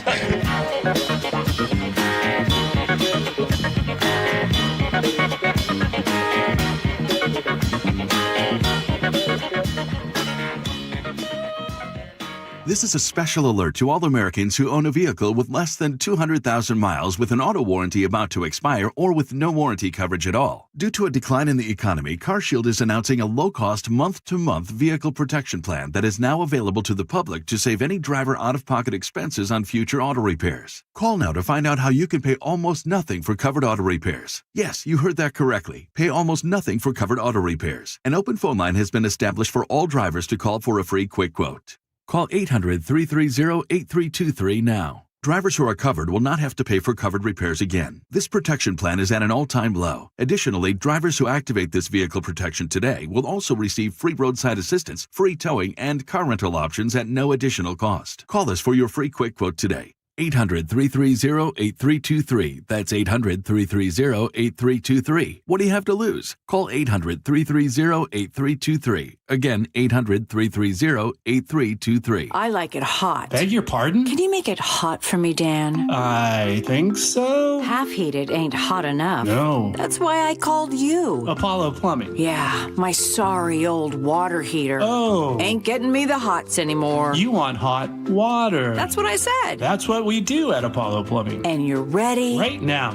When can you? How about today? Same day? We'll have you in hot water tonight. Clever. How about an upgrade? A tankless water heater would mean endless hot water. Now you're cooking. That's just for starters. Starters? How about we make it a worry-free water heater? Worry-free? Wrenchie's worry-free warranty. Which covers? Repair, service, all included. And when it wears out? Apollo replaces it. No extra charge? Nothing. Nil? Nada. As an Apollo A-list member, you're covered. And payments? To fit your budget with approved credit, of course. And I'm hot again. Worry-free. That's for me. We're on our way. Thanks for making it hot. We're ApolloPlumbing.com. What if the retirement plan you think you have isn't enough? Marshall and Ellen thought they were prepared. We certainly thought we had all documents. We'd done the wills and the power of attorney and all that stuff. Then they attended a seminar with elder law attorney Rajiv Nagayich at Life Point Law. The bigger parts of how that all plays out was definitely helpful. Life Point Law showed them what they were missing. There were things we never thought of that made total sense once they were brought up. To have things planned so that your family isn't left with a mess or having to deal with things that they don't know anything about. So what's their advice? People wait too long. Get started, figure out what you want to do. Don't wait too long. Make those decisions and look at all your options. Register for a free Life Point Law retirement planning seminar in Federal Way on July 7th, Bremerton July 9th, Everett July 11th, or Bellevue July 18th. Space is limited. Sign up at lifepointlaw.com. lifepointlaw.com. Do you get sinus infections, congestion, sinus pressure and pain, sinus headaches? You've gone to the doctor. You visit urgent care over and over again. And it's always the same thing, right? Oh, I know. Let's try antibiotics and some nasal sprays. But they just keep coming back. You may suffer with chronic sinus infections. The good news? Relief is possible. How? A minimally invasive procedure called the Sinusoft procedure, available only at the Modern Nose Clinic. Imagine a procedure so delicate there are no narcotics. Less cutting means less bleeding, so no packing, and no operating room. The Sinusoft procedure is designed for the clinic. If you suffer with chronic sinus infections, facial pain, pressure, and congestion, find out if the Sinusoft procedure, available only at the Modern Nose Clinic, is the solution for you. Call and set an appointment today. 206-388-2770. 206-388-2770. That's 206-388-2770. Ready to get rid of that old car? Donate it today at carsforkids.org. Your car can be picked up as soon as tomorrow. Call 1-877-CARS4KIDS to donate your car today. That's cars with a K. In the military, the mission was clear. You knew what to do. Now, the mission has changed. Stepping into civilian life isn't about finding a job. It's finding your purpose. I wanted a career that would leverage the skills and discipline I gained in the military. IT just felt right. My Computer Career offers class schedules that fit into your life and skills in high demand. Put your VA benefits to work. Visit mycomputercareer.edu/CWP to jumpstart your IT career today. An elite CompTIA certification partner. Financial aid is available to those who qualify, including VA benefits. From the FIFA World Cup to competitive business environments, grand ambitions lead to game-changing achievements. At Bank of America, we're there to support businesses at every step, providing insights and expertise to help you gain an edge. He shoots, he scores! What would you like the power to do? Explore winning business solutions at BofA.com/gamechangers. Bank of America, official bank of the FIFA World Cup 2026. It is the Gee and Ursula Show. Ursula, you know what? Thank you for asking me those questions, because for me retelling you those stories, it made me stop and just like you have to really appreciate, because as I'm talking to you and I'm telling you these stories, I'm going to tell you what's going through my mind. I'm saying to myself, I cannot believe, as I'm telling you that stuff, I can't believe I'm here. Like that means that a higher power, I believe, came down, grabbed me, was like, hey, I'm gonna carry you. There's no way the story I'm telling you. Well, okay, I like to think of a higher power guiding you, but I also want to say that you created opportunities for yourself. Was there luck involved? Yes. Was there skill involved? Absolutely. You said that you never changed your price from $40. So even though you were washing players' cars, at one point you were doing 10 cars a day and you kept it at $40. That's one thing, but it also opened up this opportunity with the Seahawks. Yeah. But I mean, so you were creating opportunities for yourself, and you know, some people will have doors open and they don't see them, and you saw them and walked through the door. Well, you want to talk? I had so much skill that I was using palm olive for wash soap. I know. Scenarios. Yo, last month I had a conversation with my boss and was basically promised a raise at my review that's coming up in 2 weeks. Since then, I really screwed up and was nearly fired, but I wasn't. Now I'm pretty sure I won't get my raise. I feel like I need to fix this now before my review. How do I talk to my boss about it? I really need to get this raise. 888-973-5476, Muckleshoot Casino Resort text line. Ursula, you up to bat first. There's nothing that you can do other than do the right thing and be better about whatever it is that almost got you fired. You may have lost that raise if you were almost fired. Yeah. Or if the boss still thinks that you have value and that you were underpaid or you should be rewarded in some way, you may still get the raise. But I would not suggest going in there saying, I'm desperate for this raise and I know you almost fired me, but I still need this raise. Yeah. That's not going to work. Mm-hmm. That would be my best advice, would be try to do, go over above and beyond your job, what is expected of you, and keep your head down and don't get into trouble. Yeah. And there's just no guarantee you're going to get that raise. I like what Tyson from the 808 says. Tyson pulled a Ursula. He said, be good to know what that screw up was. Oh, yeah, that's exactly right. We need further context. We do need more context. Because some of these are, they're keeping you, but you really can't recover. Yeah. And you need to know that, too. Yeah. Chef, what you got, man? Okay, so first of all, Gee, you and I were just having a conversation off the air about going in the back door. Yeah. Right? So you need to go in the back door with your boss. So the first thing that you need to do is you need to express to him in a way that he's going to understand how much you appreciate the fact that you still have your job. Mm-hmm. And by doing that, like, hey, bring him a card and like a box of donuts, something like that. Give it to him, and in the card say, I just want you to know how much on a personal level I appreciate you as a boss. And in light of recent circumstances, I can't tell you how much I appreciate the fact that I feel seen by you in this company. Boom. Yeah. Leave it at that. And your best bet to getting a raise is to figure out in any job, if you want to move up, figure out your boss's job and take things off his plate. Okay? So start taking things off your boss's plate that he notices in the next 2 weeks above and beyond what your current job is. And go in from there. Well, Be hopeful. I love that advice, although I would say be sure these are things that your boss wants taken off their plate. Oh, sure. I got because make his life easier. And the other thing would be, have that communication, because they also see through it. They know you almost got your butt fired. You're trying to. You wouldn't appreciate a handwritten card from an employee saying how much. Sure, they but again, it depends on what the situation was. I think in the very beginning, and that was actually my first thought, but I wasn't sure if I should say it. But Ursula, you kind of helped me. Ain't nothing you can really do. What's done is done. Yeah. You just need to be better.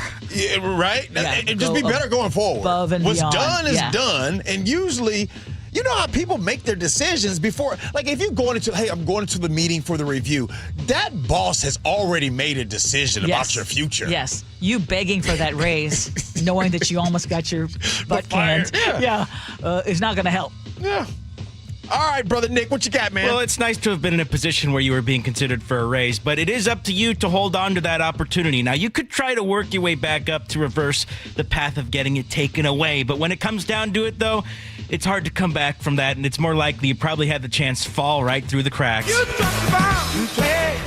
I mean, you could always keep your job as it is and be happy that you're getting paid in the first place, or if you think you could get paid more, try your hand at car detailing like G did back in the day.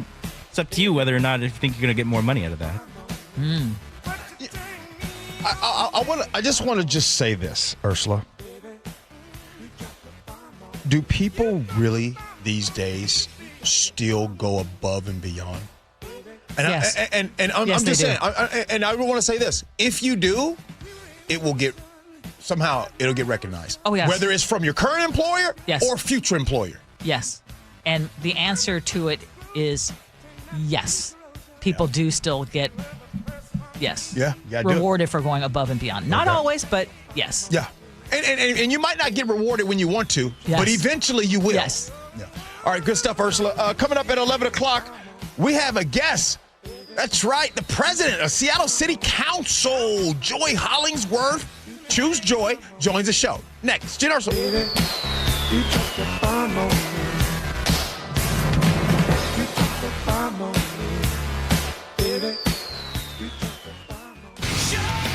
Get ready to rock. It's Hoobastank, delivering their high-energy sounds at Muckleshoot Casino Resort on Friday, July 31st at 8 p.m. Along with Eve 6. It's two incredible bands on one unforgettable night.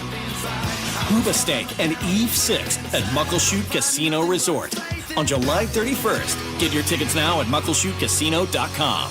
30 years ago, Davis Law Group was founded to be the best law firm for our clients and our community. Our core values are to win, help, and serve. It means our success is defined by the difference we make in our clients' lives and the impact we can have in our community. Not by giant settlement checks or shiny offices. Our mission to lift up the vulnerable extends beyond the courtroom to our charity partners, promoting safety, uplifting students, accident victims, foster youth, and the elderly. If you've been injured and want better results for your claim and for all of Washington, call Davis Law Group today. This is a special alert to all Americans who own a vehicle with less than 200,000 miles with an auto warranty about to expire or with no warranty coverage at all. Due to a decline in the economy, CarShield is announcing a low-cost month-to-month vehicle protection plan that is now available to the public to save any driver out-of-pocket expenses on future auto repairs. Call now to find out how you can pay almost nothing for covered auto repairs. Yes, you heard that correctly. Pay almost nothing for covered auto repairs. An open phone line has been established for all drivers to call for a free quick quote. Call 800-330-8323 now. Drivers who are covered will not have to pay for covered repairs again. This protection plan is at an all-time low. Additionally, drivers who activate this vehicle protection today will also receive free roadside assistance, free towing, and car rental options at no additional cost. Call us for your free quick quote today. 800-330-8323. That's 800-330-8323. What do you have to lose? Call 800-330-8323. Again, 800-330-8323. Staples Easy Deal Days are here. score up to 50% off more than 1,000 products in-store and online. It all ends July 4th. Staples. That was easy. Nick, you know what's a great thing about going to Longevity Medical Clinic as a couple? Oh, I absolutely do. When they tell you to do something, you actually do it. Right. And the same thing with you. When they tell you to do it, because for some reason, when I tell you to do it, you're like, whoa. I just walk away and roll my eyes. Exactly. But the great thing about Longevity Medical Clinic, the doctors there know, because we do the blood draw and they look and they can see, they know, they hold us accountable. Yeah, when I'm under pressure and I know I'm coming in, I know I have to work the program. Right. Plus, we also want to hold each other accountable for how we take care of ourselves because, we want to have a long, healthy, happy life. I know. I want every day to torture you as long as I possibly can. Well, I look forward to it. Here's the great thing about Longevity Medical Clinic. They're working with you. They're holding you accountable because they want you to have a long, healthy, happy life. I was a patient at Longevity long before I started doing these commercials. So get your free health analysis. Go to lmclinic.com. That's lmclinic.com. Deep to right field. Going. Goodbye, baseball. At T-Mobile Park, you've always got the best seat in the house. But for a view that's a real home run, check out right field. Make that the dump yard. Sure, it's a great spot to see our fearless outfielders fly, dive, and slide. Wow! Victor Robles makes the catch! But you might get to flash some leather too, because the forecast in the dump yard always calls for rain. Raining big dumper home runs, that is. Number 60, the magical tour of Cal Raleigh just continues. Mariners baseball. Trident's up. Don't miss this week's Cal Raleigh Funko Pop giveaway. You have 2 more chances to score this one-of-a-kind collectible as the Mariners take on the Angels tonight and Thursday at T-Mobile Park. The first 10,000 fans at each game will head home with this must-have Funko Pop. Lock in your seats today at mariners.com. KIRO FM and HD1, Tacoma, Seattle. From ABC News, I'm Michelle Franzen. Before closing out their term, the Supreme Court issued decisions for 3 remaining cases, including rejecting President Trump's executive order to end birthright citizenship under a 14th Amendment clause. Justices reaffirming all people born in the U.S. are citizens. The Supreme Court also upheld state bans on transgender athletes in women's and girls' sports. Justice Brett Kavanaugh's majority opinion says it's reasonable to have separate sports teams for boys and girls, pointing to the inherent physical differences between the sexes. The court's holding is that states may ban transgender athletes from girls' and women's sports, with Kavanaugh citing the need to reduce the risk of physical injury and ensure fair competition.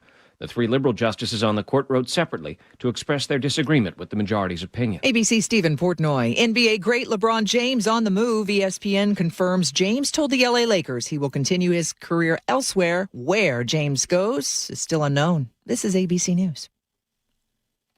On Capitol Hill, New Jersey, U.S. Congressman Tom Kean Jr. returned after a nearly 4-month absence. The Republican said it was due to a medical condition. Today on the House floor, the 57-year-old elaborating, saying he was diagnosed with depression, and on the advice from his doctors, he recovered in the hospital. As the over 48 million of my fellow Americans being treated for this illness have come to discover, there is no timeline for healing. There is no timeline for recovery. Only the work of getting better, one day at a time. Kean missed more than 100 votes during his absence and faced some criticism for not disclosing details sooner. Extreme heat keeping its grip across the U.S., and it's also spreading east. More than 160 million Americans under heat alerts across at least 32 states from Kansas to Maine, with life-threatening heat spreads east into the Americas' 250th anniversary. Michelle Franzen, ABC News. An update on charges in the death of a Washington State trooper. But first, a look on the roads. KIRO News Radio real-time traffic brought to you by KIRO News Radio.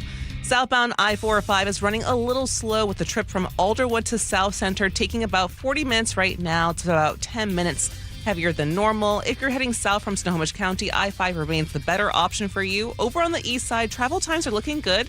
Bellevue to Linwood about 15, Bellevue to Redmond 7, and Bellevue to Issaquah about 9 minutes. That's your traffic report, KIRO News Radio.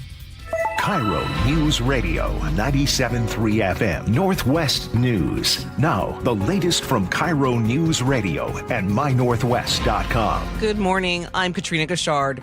No charges will be filed in connection with the death of a Washington State trooper, Tara Marissa Guting. She was struck by two vehicles while investigating a crash on the State Route 509 on-ramp at Port Tacoma Road last December. The first driver to hit her was driving a Mazda CX-50. According to a prosecutor's memo, that driver immediately stopped. They told investigators they didn't see Trooper Guting.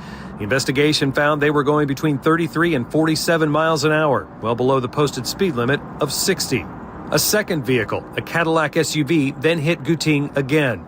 The 86-year-old driver reportedly told investigators he thought he'd hit a bag of garbage or a pothole. Prosecutors say there was no evidence to show he knew he'd been involved in a crash that had hurt or killed someone or caused major property damage. In Tacoma, Frank Lenzi, KIRO News Radio. Seattle is just one day away from hosting another FIFA World Cup match. Belgium will take on Senegal in the city's first knockout round.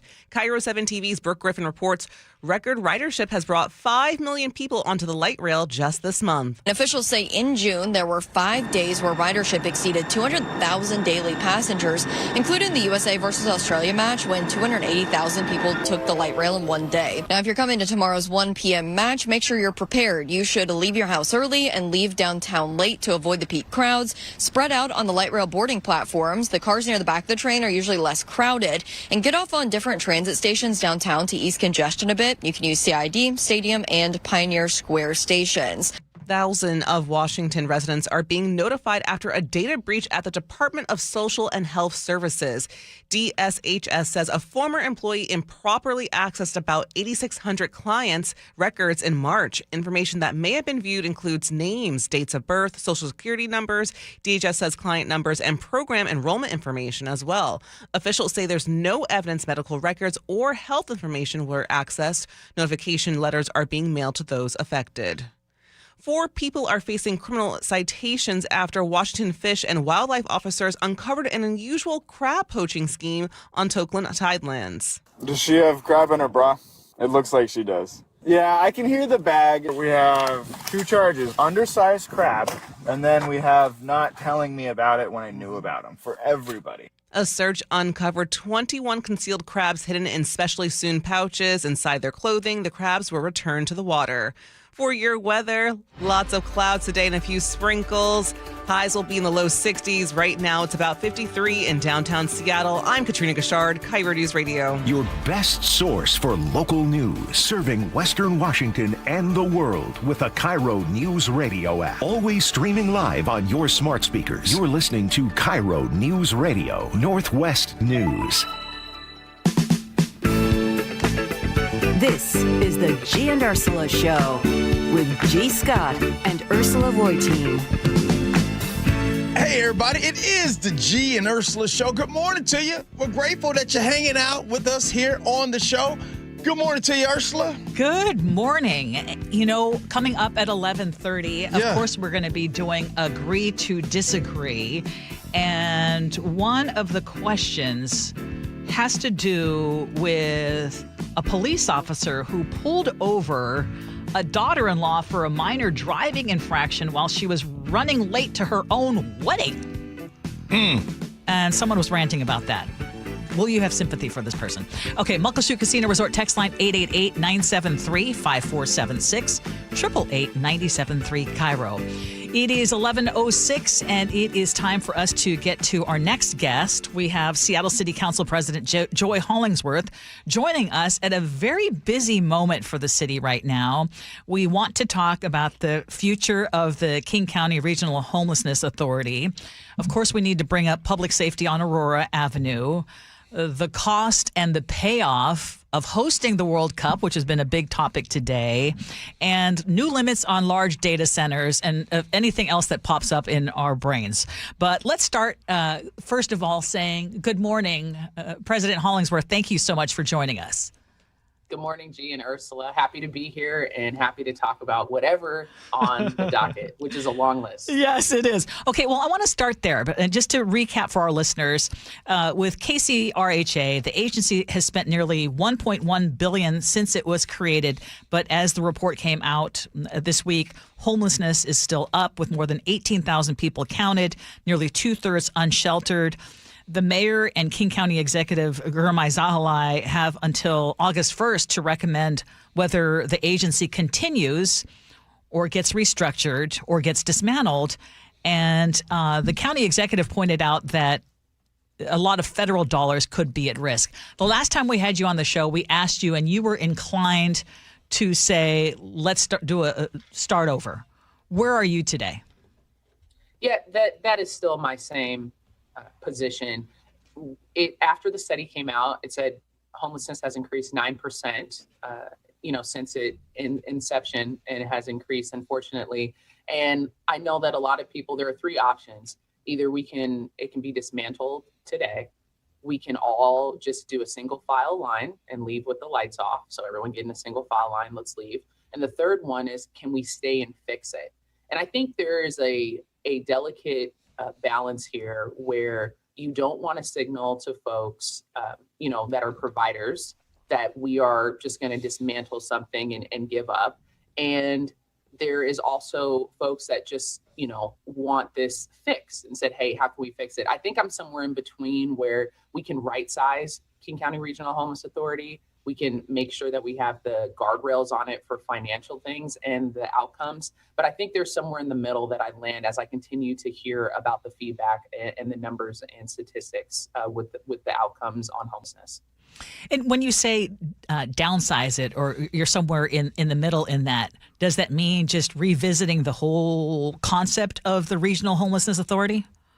And having the city of Seattle go its own way, basically? It does. If we give 60% of the overall revenue to the King County Regional Homeless Authority, and I talked about on your show before, bringing in some contracts in-house with the city of Seattle, starting to do that piece, until I see a plan, I cannot confidently vote on more funds and money continuing to this organization until I see a plan, but also not jeopardizing what we have with the federal government, funding from the state, funding from the county as well, and other sources from that. You want to make sure that you're doing it right and you're not signaling, a fire, and you're doing it to be able to stabilize the organization.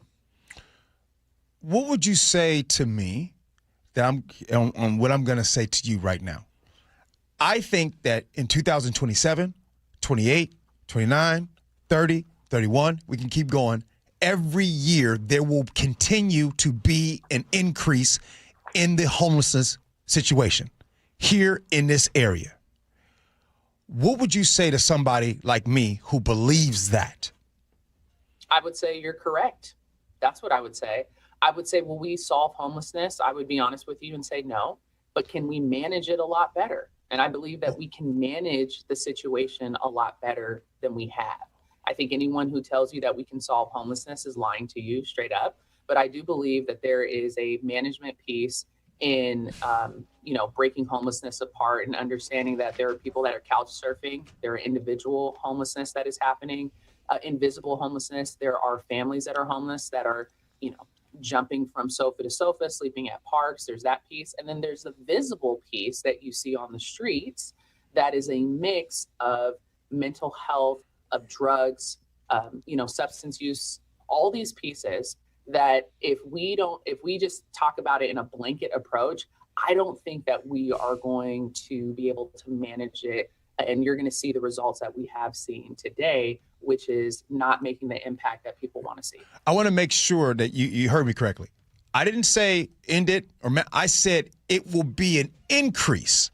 Like we will have an increase. It will keep getting worse year after year after year. And we'll keep spending more money. And what would you say to that? And what I would say to you is if we continue down the path that we are going right now with the policies, you will continue to see an increase in homelessness and spending. You are correct. Boy, that's a hard pill to swallow. So what needs to change? I mean, what is the first thing that needs to change? And including, and I just want to be clear, you're saying dismantle KCRHA.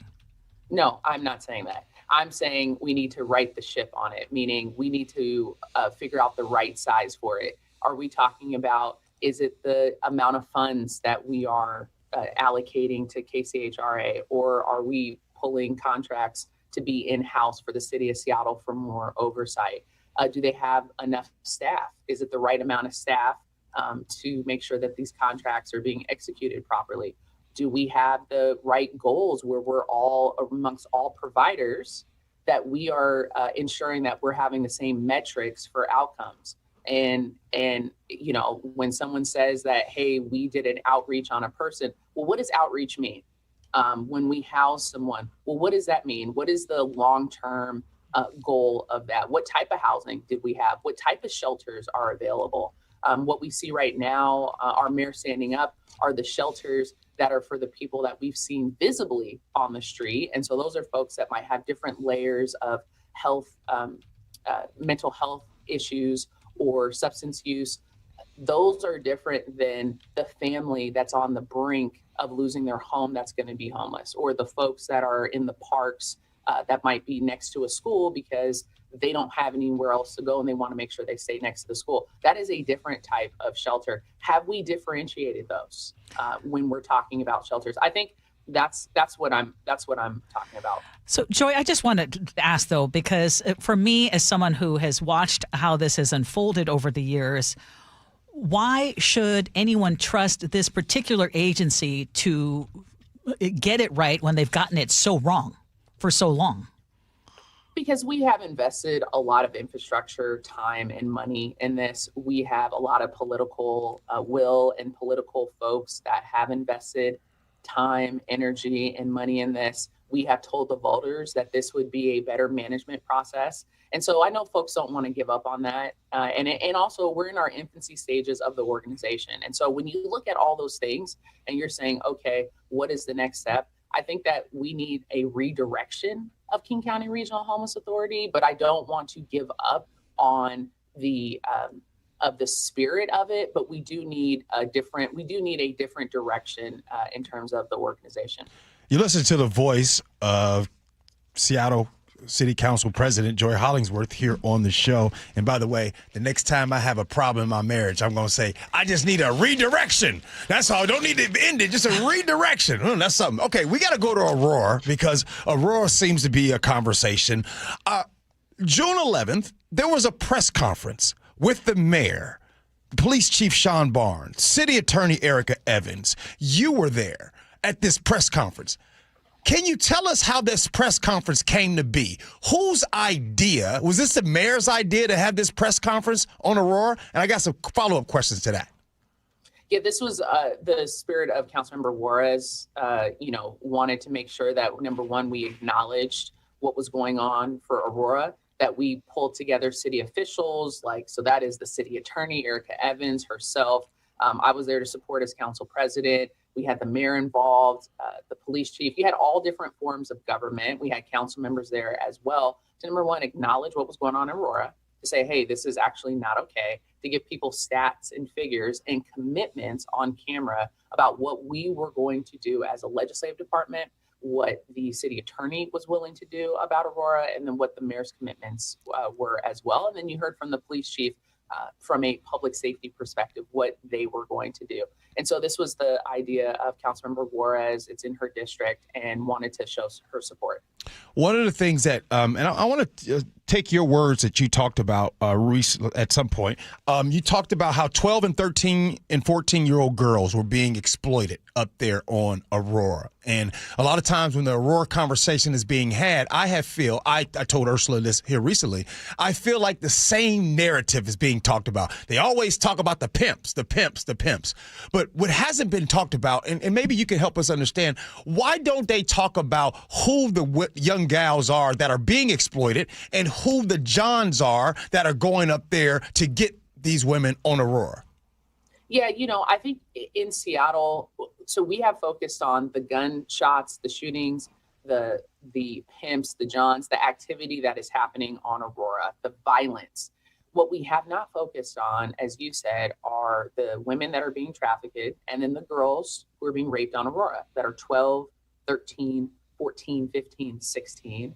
And that is what I wanted the focus to be, because when you have that image in your head about these little girls being trafficked on Aurora, being pulled from South End communities, from Kent, from Federal Way, and you start looking at the dynamics and the information that is out there, you then stop and say, you know what, can we refocus our energy into not protecting the pimps and the Johns that are exploiting these women? And that's where I'm like, hey, these are 12, 13, 14-year-old girls. And then also the kids that are being solicited for sex to walk to school. And then the families that have to experience this as well. And when you talk about someone being raped, that is 12, 13, 14, 15, you use these words so people can shock themselves and be like, this is actually what's going on, instead of sugarcoating it. I think you get different, you get people wanting to help a little bit different that is in city government because of how shocking this is that people are experiencing every day. You are listening to the voice of Seattle City Council President Joy Hollingsworth here on the Gee and Ursula Show. Now, the public safety chair on the council, Bob Kettle, also weighed in, and I wanted to share a soundbite from him. And he didn't quite sound so optimistic that the city is going in the right direction when it comes to addressing the issues regarding public safety and specifically Aurora Avenue. I'm not overly confident right now that this press conference or the community march that I attended on Saturday night will accomplish our goals or stop this, basically the standard running to stand still that we see in our city when it comes to public safety. And one of the things he was saying is that the city is more focused on compassion without an equal effort to enforce accountability. I'm curious as to your reaction. One of the things he pointed to was the failure to enforce things like SOAP, the stay out of the area when it comes to prostitution. Yeah, and so, you know, you can always rely on Councilmember Kettle to be honest about things, especially at a press conference, which is great. And he's been holding it down, public safety, as our public safety chair the last 2.5 years, and has done a really good job of pulling all the pieces together within our public safety infrastructure: Seattle Police, Fire, EMT, the court system, city attorney, and other council members. But I think what's important here is to note whether I might have a disagreement about how a certain law works or not, I'm also not the city attorney that has had experience with prosecution, has had experience in this space. And I have to trust that when they say like, hey, this might not work to get the best outcomes that we want, this law or whatever strategy that they have, I have to trust that. And if we can get people that are on Aurora, that are pimps and the Johns, prosecuted for committing egregious acts and violence, and the people that are shooting up Aurora and going bullet holes going into windows with babies sleeping, then I have to support that.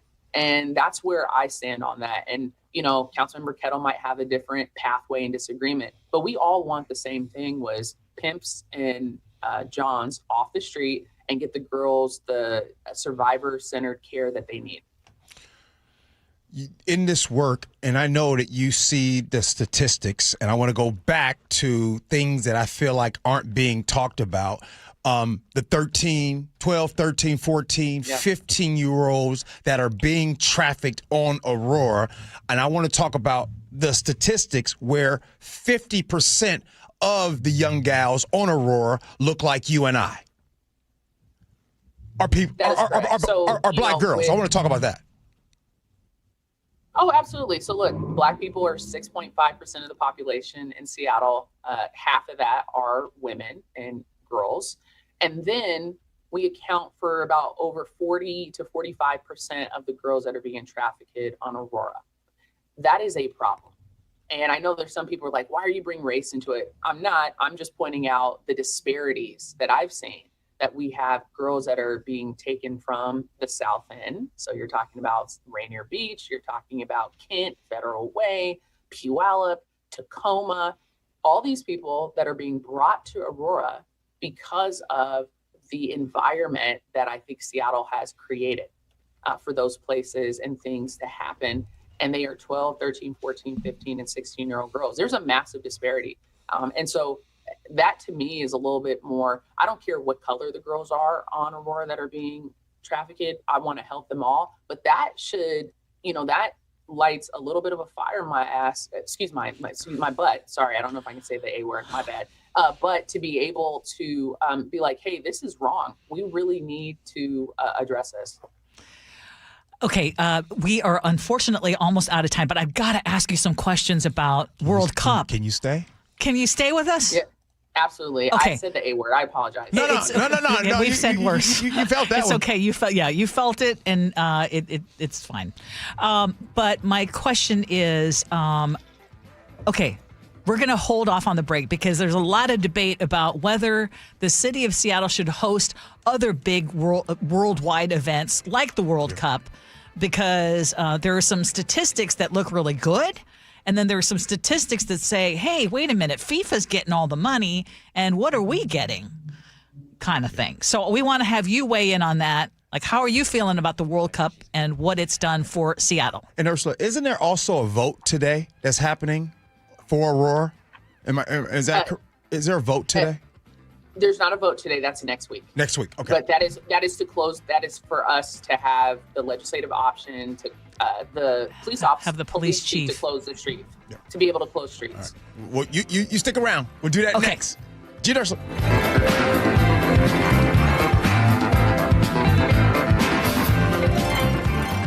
This hour is brought to you by DUI Heroes. KIRO Newsradio, where you turn for the news you depend on. A political shakeup for Democrats that represent Seattle. Traffic. Right now, Auburn to Renton at 25 minutes. That's a good 10-minute delay. Conversation. 3 people on the floor can't cover 20 aisles of plexiglass. They're doing their best. It just doesn't work. And your Super Bowl champion Seahawks. And the party begins! Broadcasting live from the KIRO Newsradio YouTube channel. KIRO Newsradio 97.3 FM. You've got to try the new TikTok diet. Just ask chat. I just take blue-green algae. You just have to eat kale. Kale. I read you should put butter in your coffee. Or you could trust your gut. When it comes to your energy, digestion, and overall health, how do you know what's actually right for you? That's where Viome comes in. Viome is a simple, at-home gut health test that looks at your body's real-time biology using RNA to show what's going on inside you right now. Not trends, not guesses, your biology. With your results, Viome gives you clear, personalized, actionable guidance. Which foods help you, which ones don't, and which supplements your body actually can benefit from. All based on the world's largest gut health databases and thousands of clinical research studies. Many people who use Viome report better digestion, more energy, and an improved mood within months. So stop guessing. Start knowing. And maybe still eat the kale? Maybe. Learn more at viome.com/know. V as in Victor, IOME.com/KNOW. And use coupon code VIOME50 to save $50 off your purchase. And eat everything blue. No, thank you. Have you ever really thought about what happens when you can no longer care for yourself? If you're not prepared, it's like they just ship you off to a nursing home and you may not even have considered all the options that are available to you. After retiring, Vic attended a free seminar with elder law attorney Rajiv Nagayach at LifePoint Law, and it changed the way he planned for his future. He talked about not running out of money, not being a burden to your family. Those are two kind of basic principles that are obviously important. So what's Vic's advice? You have to have a plan. You need a running start. You need to be able to understand the system. I would encourage people to consider getting educated. Rajiv has a lot of knowledge, a lot of practical experience that can be helpful. Register for a free LifePoint Law retirement planning seminar in Federal Way on July 7th, Bremerton July 9th, Everett July 11th, or Bellevue July 18th. Space is limited. Sign up at lifepointlaw.com. lifepointlaw.com. When you walked through your kitchen this morning, what'd you see? Did it make you happy? Hi, I'm Chad Cicchini, owner of Heritage Homecraft. Well, I want to make you happy. We'll custom build you all new cabinet doors and drawer fronts, and using our exclusive 1/4-inch solid wood refacing process, transform your existing cabinets into a beautiful new kitchen. Add a custom quartz countertop, change things up a bit, add some more cabinets, install some cool new features like soft close drawers and sliding shelves, whatever you like. We'll help you to create the new kitchen you'll be proud of. All in about a week, and all with way less mess, hassle, time, and expense than a tear out.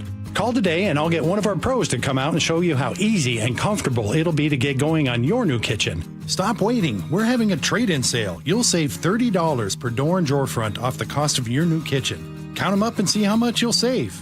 Heritage Homecraft, 425-485-1600, 425-485-1600, or heritagehomecraft.com.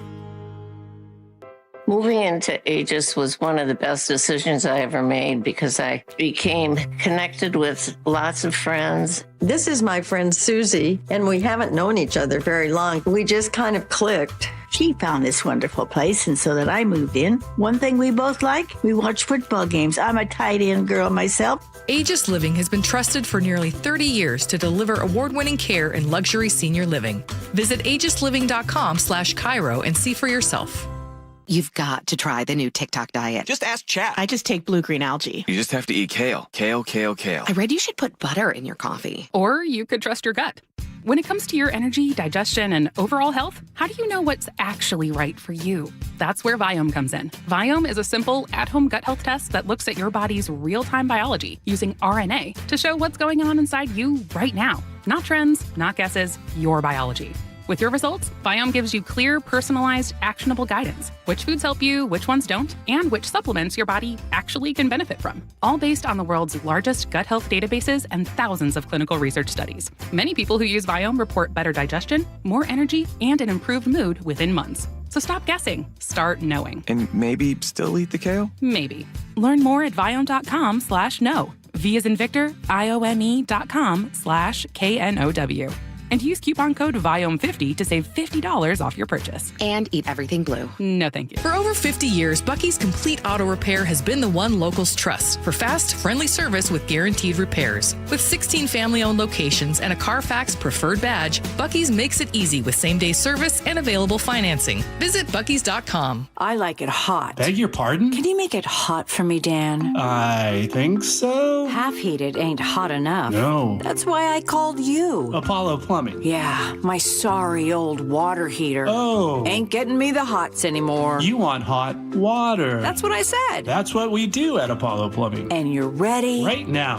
When can you? How about today? Same day? We'll have you in hot water tonight. Clever. How about an upgrade? A tankless water heater would mean endless hot water. Now you're cooking. That's just for starters. Starters? How about we make it a worry-free water heater? Worry-free? Wrenchie's worry-free warranty. Which covers? Repair, service, all included. And when it wears out? Apollo replaces it. No extra charge? Nothing. Nil? Nada. As an Apollo A-list member, you're covered. And payments? To fit your budget with approved credit, of course. And I'm hot again. Worry-free. That's for me. We're on our way. Thanks for making it hot. We're ApolloPlumbing.com. KIRO News Radio 97.3 FM Northwest News. Now, the latest from KIRO News Radio and mynorthwest.com. Good morning. I'm Katrina Gashard. A defeat for President Trump at the Supreme Court 6-3 ruling rejecting his attempt to end birthright citizenship in the U.S. through executive order.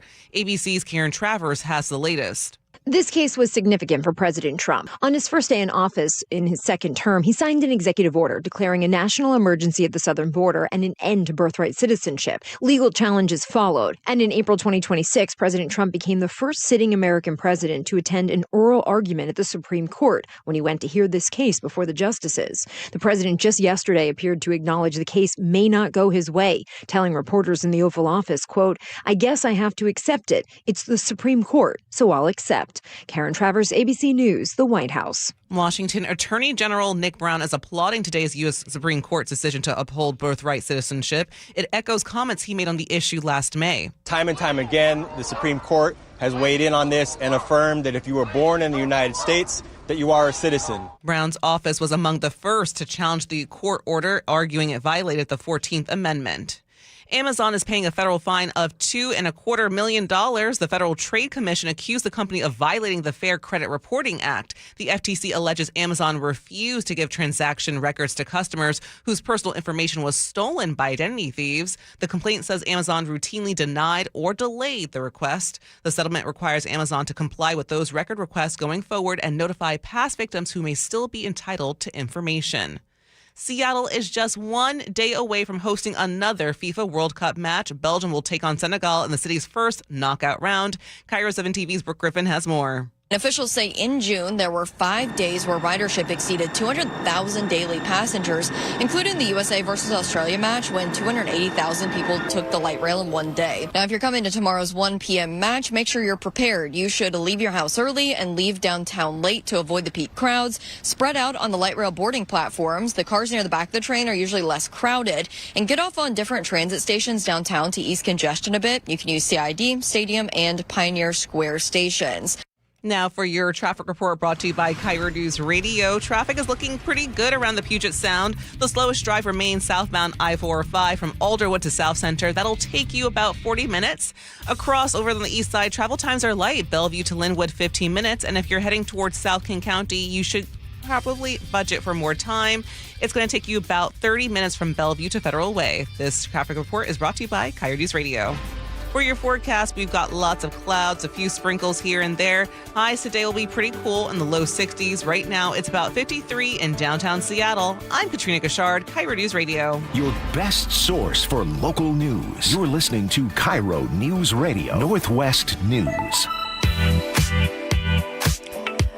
Welcome back to the Gee and Ursula Show. This is normally the time we do Agree to Disagree, which is always brought to you by Guardian Roofing and Gutters. But we do have Seattle City Council President Joy Hollingsworth on the Gee and Ursula Show with us right now. And we wanted to continue this conversation because one of our top stories was World Cup and whether hosting World Cup events in Seattle has been worth it for the city. What is your feeling on that? Absolutely. It's been well worth it. The 750,000 fans that have come to the games, the 1.2 million passengers that have come through SeaTac Airport in the last 10 days. I had the stats, the 1.1 million riders for the 2 matches, and also the Lime rides, 83,000. So you see the activity. I think what's going to be the telling piece to all this, especially the locals, life after FIFA. And is the city going to continue the momentum? Is the city going to continue the cleanliness, the activity, the people on the streets, like the hustle and bustle of folks feeling safe to come downtown in these neighborhoods? And then also, too, I've heard from neighborhoods that are outside of the downtown core and might not be in close proximity to downtown, is wanting to feel like they are a part of this collective energy of investment and economic mobility within different neighborhoods. Joy, remember back in the day when everybody come over to the house, you had company, and then your mama and them, they let you have your bedtime be a little bit later. You know what I mean? And so everything was good. And then when they left, you wanted to see if you could still keep your bedtime the same time because things was good. We got to eat all you can eat and have fun. My question to you was this. What have you seen that is happening downtown? Like one of the examples is that are kind of loosely letting the alcohol kind of happen a little bit. What are some things that you're seeing that are happening right now during this whole World Cup that you would like to see continue to keep the party going? Yeah, it's the activation for me. So the activation for me is some of the street closures that we have in different neighborhoods where it feels like, they have viewing parties, there's activity, there is cleanliness going on, there are things for people to do. And it's also summertime too. So it's not like this isn't in December, where you have to, we could go in to hibernate, but this is in June. So we're, riding that wave of good weather. And also we've had some very great weather here as well. But I've seen the city workers outside. I've seen some of our officers walking the beat. I've seen safety. I've seen activity. Those are the things that I want us to continue here in the city of Seattle. I'd like it to creep up to Capitol Hill, that area right across from the convention center. After we lost the Starbucks rotisserie, foot traffic dropped about 50% in that corridor off of Melrose and Pike Pine, that area. I would like to see the activity continue to spread out in different neighborhoods. Okay, so as City Council President and a part of the leadership in the City of Seattle, what can you say will be done to keep this momentum going? Because I think it is a pivotal moment. I think every business owner that I talked to while I was walking around enjoying all the festivities, they all said, we're showing the world how great we can be. We just need to have it continue past the World Cup events. Yeah, it's a buy-in to, I always call it city basics better. focusing on the basics. If you can focus on the basics, that is ensuring that we have trash. What you can expect from me as a city leader is to continue to lean into that. And what does that look like? In Seattle Public Utilities and our Seattle Parks Department, clean parks, clean spaces, making sure that when people are connecting with the city, they get a response from our office or a department if they need some help in fixing things. You can also see me lean into the business system, not just the small businesses that we embrace, but the ecosystem of businesses. That is the trickle down effect from our large businesses to our medium businesses that a lot of people don't know that are here, like the Expedias, the Brooks, KEXP, these different spaces that are generating jobs, and how that affects all of the ecosystem with our city. You'll see me lean into that a lot, because our health of a city, it relies on a couple things: affordability, and then how great is our business climate to be able to continue to, generate some of that revenue and those tax dollars for city government to exist. So, Joy, one of the things that we heard was from folks who own businesses in Seattle's Chinatown International District. I'm going to assume that is one of the things that you said, well, there were areas for improvement. They were saying that they were hit by a double whammy. I want you to listen to this bakery owner who spoke with us last week. It's been really challenging for all of us. I think we see a ton of crowds, a ton of people, going from point A to B, especially to the train station, but the businesses are empty. It's sort of the worst days that we tend to have. And he was saying that they were told, be ready for the more business than you've ever seen. And in fact, they've seen worse business than they've ever seen because of the World Cup, because of the direction where tourists were told to go. Yeah, and you look, we've seen some slip ups. We know that in the MLB All-Star game, that community, Chinatown International District, and other places, there were issues where they didn't see some of the walkability, the people, the foot traffic, the revenue that was generated. And so I'm glad they flagged that. More than happy to work with the different council members to address that and figure out how we work with FIFA to make sure that people know about the local businesses. I know they've tried their hardest, and want to continue to improve on that. But that to me is a reminder that no matter how close proximity that a community is, that if we're not doing our job as a city and other marketing and things to make sure people are aware, that they've missed out. And those are the people that we want to benefit the most. Joy, the last Seattle City Council, a lot of them, they didn't really rock with SPD and the chief. They didn't seem like they were on the same page. How is the current Seattle City Council and the police chief and Seattle Police Department? Y'all seem like y'all got a pretty good relationship. What's happening? I think the police chief is doing a phenomenal job. And he stepped into a very difficult job, Chief Barnes. And just the track record of our police chiefs in the city of Seattle, we wanted to make sure that we had a positive relationship with our police chief and our officers, and anyone that's doing any type of civic engagement that works for the city, we want to have a positive relationship with. And oftentimes Seattle Police Department is on the front lines of public safety, but so are our social workers, so is the fire and the EMT. And I've seen the fire department revive people that have overdosed on fentanyl and work on somebody for 2 straight minutes, pumping their heart and revive them back. Just unbelievable type of work that they're putting in on the front lines to everything that's going on in our city. And we want to have positive relationships with those folks because they are laying their life down to be able to keep people safe. And I also recognize the other folks, the care team, Chief Barton, Chief Scoggins. They all work intercollectively like a choir. Well, this is getting towards the end here, but before you go, speaking of positive relationships, I don't know, in your free time, I've noticed from time to time, you have a positive relationship with pianos.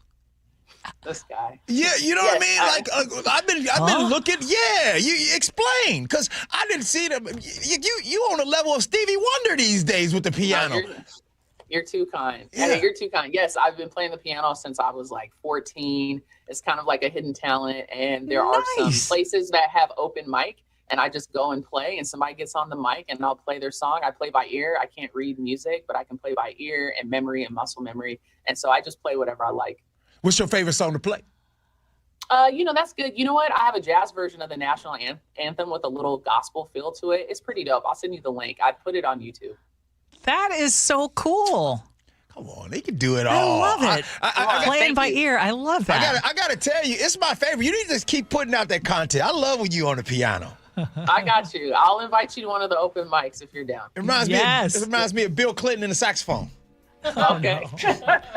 That wasn't funny. Yeah, it wasn't. But I laughed. Seattle City Council President Joy Hollingsworth, I also want to just say thank you so much. We're still trying to get the mayor on our show, but you've been on our show repeatedly, and we really appreciate that. Thank you so much. Thank you. Just start putting me on the payroll. Yeah. On our show, we do a saying, and we say, choose joy. Did you know that? I did not. I think I might have. Choose joy. Choose joy. Thank you. Yeah, because we be thinking about you. We've been choosing joy. Choose joy. Sure. Joy, we got to stay positive in the city. We got to stay positive, okay? We'll be okay. Thanks, Joy.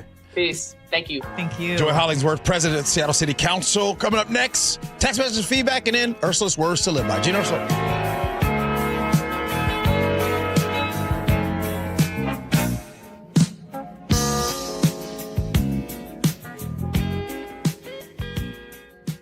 Are you curious about who offers the best deals on top-rated Samsung, LG, and Sony TVs?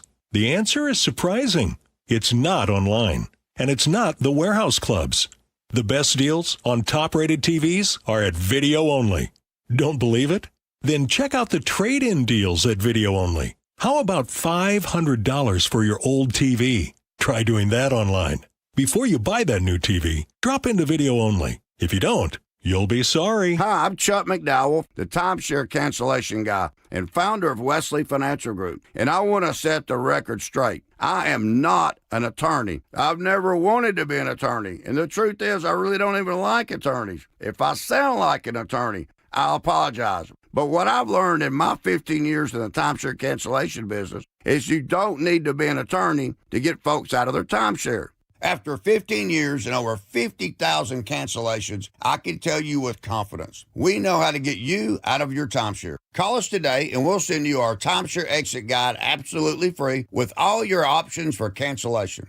Attorneys, this was meant to be funny, so please don't sue me, especially my friend Kenneth from Black River Falls, Wisconsin. Call now for your free timeshare exit info kit. 800-881-8686. That's 800-881-8686. 800-881-8686. Your medication for enlarged prostate is working. That's what you tell yourself. You're up 3 times a night instead of 5. The urgency is manageable. The stream's not great, but it's fine. That's the problem. Fine. Enlarged prostate, or BPH, doesn't pause because the medication takes the edge off. The prostate keeps growing. The bladder keeps working harder. And over time, those changes can be harder to reverse. But surgery? Not for you, right?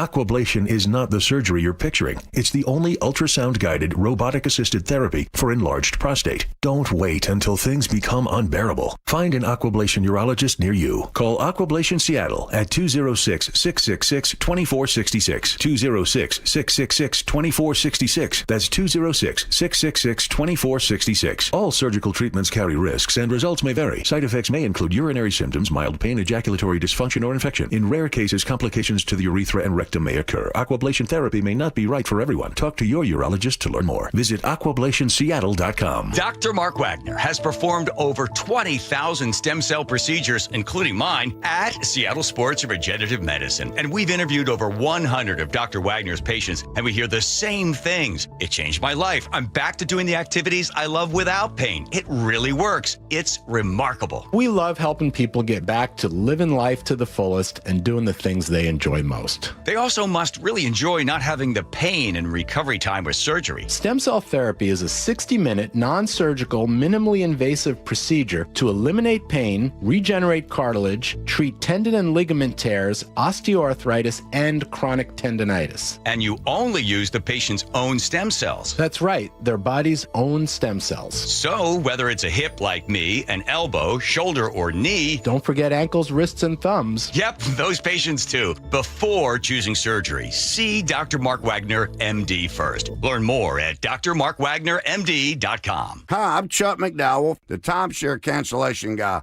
and founder of Wesley Financial Group. And I want to set the record straight. I am not an attorney. I've never wanted to be an attorney. And the truth is, I really don't even like attorneys. If I sound like an attorney, I'll apologize. But what I've learned in my 15 years in the timeshare cancellation business is you don't need to be an attorney to get folks out of their timeshare. After 15 years and over 50,000 cancellations, I can tell you with confidence, we know how to get you out of your timeshare. Call us today and we'll send you our timeshare exit guide absolutely free with all your options for cancellation. Attorneys, this was meant to be funny, so please don't sue me, especially my friend Kenneth from Black River Falls, Wisconsin. Call now for your free timeshare exit info kit. 800-881-8686. That's 800-881-8686. 800-881-8686. When you walked through your kitchen this morning, what'd you see? Did it make you happy? Hi, I'm Chad Cicchini, owner of Heritage Homecraft. Well, I want to make you happy. We'll custom build you all new cabinet doors and drawer fronts, and using our exclusive 1/4-inch solid wood refacing process, transform your existing cabinets into a beautiful new kitchen. We're having a trade-in sale. You'll save $30 per door and drawer front off the cost of your new kitchen. Heritage Homecraft, 425-485-1600 or heritagehomecraft.com. Holy smokes! The On Cruise Adventures Rick Riz Show. What happened at the ballpark yesterday? Sparky's sitting on my scorpion here, my cat. Friday mornings at 8:15 on Seattle's Morning News.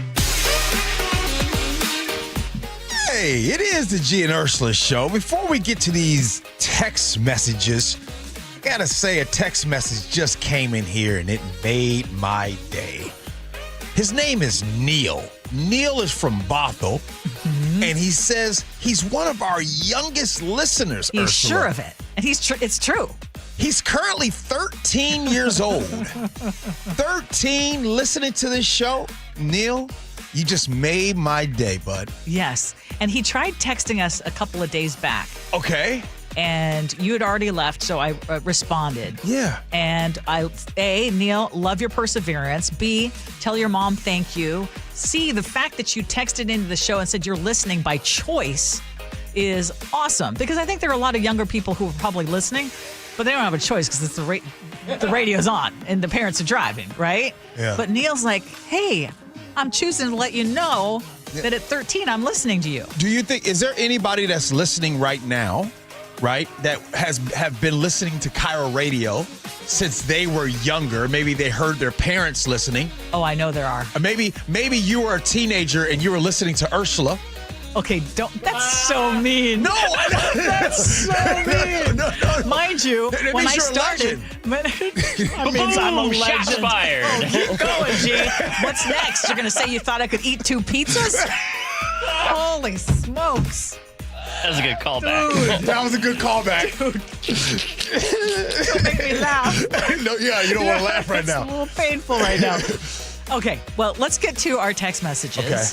You were talking about how you first started car detailing because there was a Wall Street Journal story talking about how that's kind of a new thing. A lot of folks are realizing it's a low-cost entry into a profession that could actually be lucrative. Yeah. Bonnie said, gee, I'm curious about the pricing. You started off free and then $40. Did you gradually start raising your prices? Or did a day come that you just stopped the introductory rates or what? When I was over with the Seahawks and everything, I just stayed at the $40 deal, and I did $40 for a car, $50 for an SUV, $60 for a full size. Nice. Just kept it fair. That's incredible. Brian in Arlington says, gee, you should write a book. I love hearing your stories. They are funny but inspiring too. Car detailing, dating. Vegas. Can I throw in some Vegas time there? I need to read the Vegas chapter. Meatballs, great stuff. If you did write a book, what's one chapter you would write about that would surprise us listeners? I'll go back to Vegas. Yeah, the very first chapter will be the chapter that would surprise everyone. I want to tell you, here's the reason I'm going to write a book. Here's the part where I'm uncomfortable about the book. Oh. I'm uncomfortable about the book because, look, as you all can tell, I have no problem throwing myself under the bus. Yeah. Unfortunately, when I tell some stories, you're throwing other people under the bus. There's going to be other people thrown under the bus. See how nice that you actually worry about that, because some people look forward to that and embellish it. You know what I mean? You know what I'm saying? And by the way, I just want to the OG would have responded with some real fire, but the new G, I'm trying to be an example for the Neils of the world. You know what I mean? Adolfo in the 360 says, hey, G, it's not just a higher power, because you said you feel like a higher power has been helping to guide you. Adolfo says, the Lord helps those who help themselves. True. Good stuff. Okay, so we asked the question to everybody, was the $120 million spent on bringing the World Cup here worth it? Larry in the 206 says, I had no idea that taxpayer money was involved. Larry, it's always involved. This needs to be put in front of the voters to approve any taxpayer money. I love how you said that. It's always involved. Kevin in Seattle says, do I want Seattle to be a host city in the future? Unequivocally, yes. Then there's 425 who says, nobody under the age of 40 can afford to buy a house. We don't give a darn about FIFA.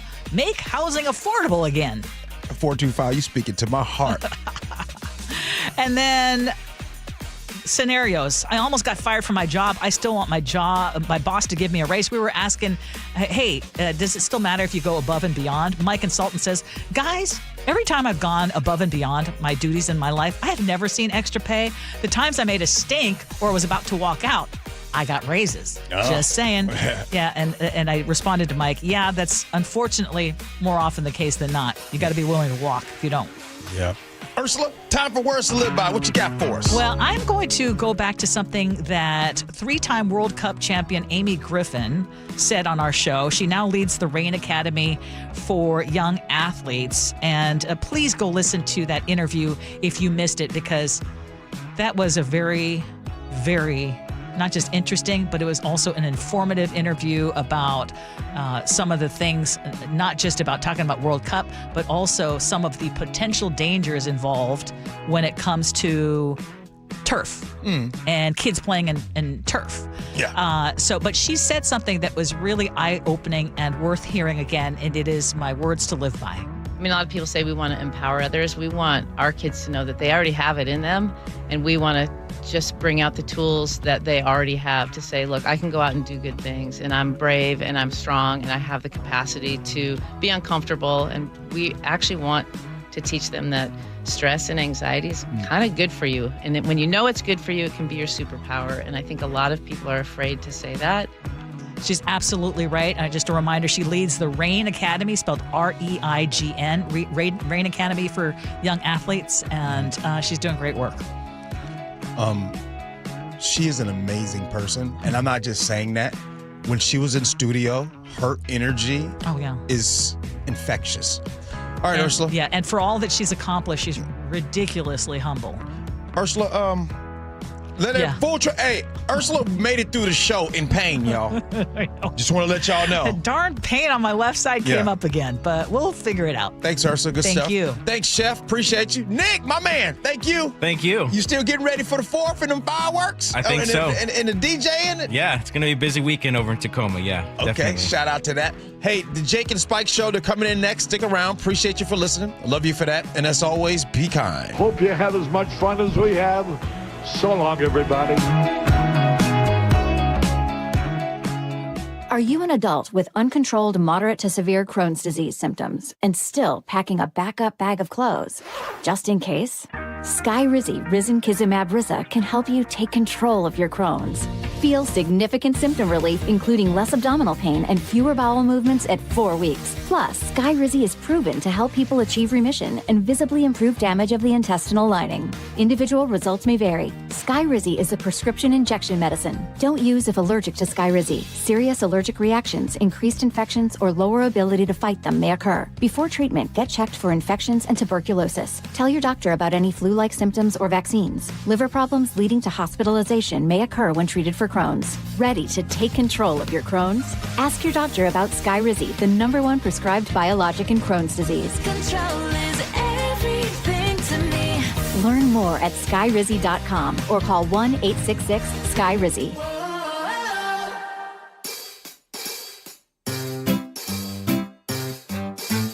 1-877 Cars for Kids. KARS Cars for Kids. 1-877 Cars for Kids. Donate your car today. 1-877 Cars for Kids. KARS Cars for Kids. 1-877 Cars for Kids. Donate your car today. Ready to get rid of that old car? Donate it to Cars for Kids. Call 877-CARS-4-KIDS to speak to a friendly live agent. Donation is super easy, and your car can be picked up as soon as tomorrow. Go to carsforkids.org now or call 877-CARS-4-KIDS to donate your car today. 1-877 Cars for Kids. KARS Cars for Kids. 1-877 Cars for Kids. Did you know you can donate real estate too? Go to carsforkids.org. That's cars with a K.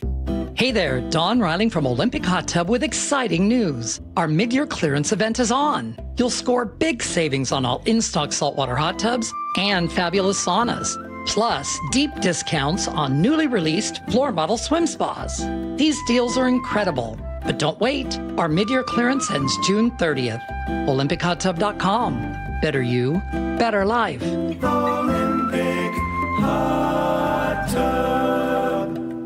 Your best source for local news. KIRO Newsradio, Northwest News. Always exhausted, loud snoring, keeping your partner awake? You could have sleep apnea and not even know it. South Seattle Smiles has a comfortable solution with no CPAP required. Most medical insurance accepted. Call 206-241-5533 today. SouthSeattleSmiles.com. Eggland's Best. The only eggs with more fresh and delicious taste, plus superior nutrition. Eggland's Best. Better taste, better nutrition, better eggs. In the military, the mission was clear. You knew what to do. Now, the mission has changed. Stepping into civilian life isn't about finding a job. It's finding your purpose. I wanted a career that would leverage the skills and discipline I gained in the military. IT just felt right. My Computer Career offers class schedules that fit into your life and skills in high demand. Put your VA benefits to work. Visit mycomputercareer.edu/CWP to jumpstart your IT career today. An elite CompTIA certification partner. Financial aid is available to those who qualify, including VA benefits. From the FIFA World Cup to competitive business environments, grand ambitions lead to game-changing achievements. At Bank of America, we're there to support businesses at every step, providing insights and expertise to help you gain an edge. He shoots, he scores! What would you like the power to do? Explore winning business solutions at BofA.com.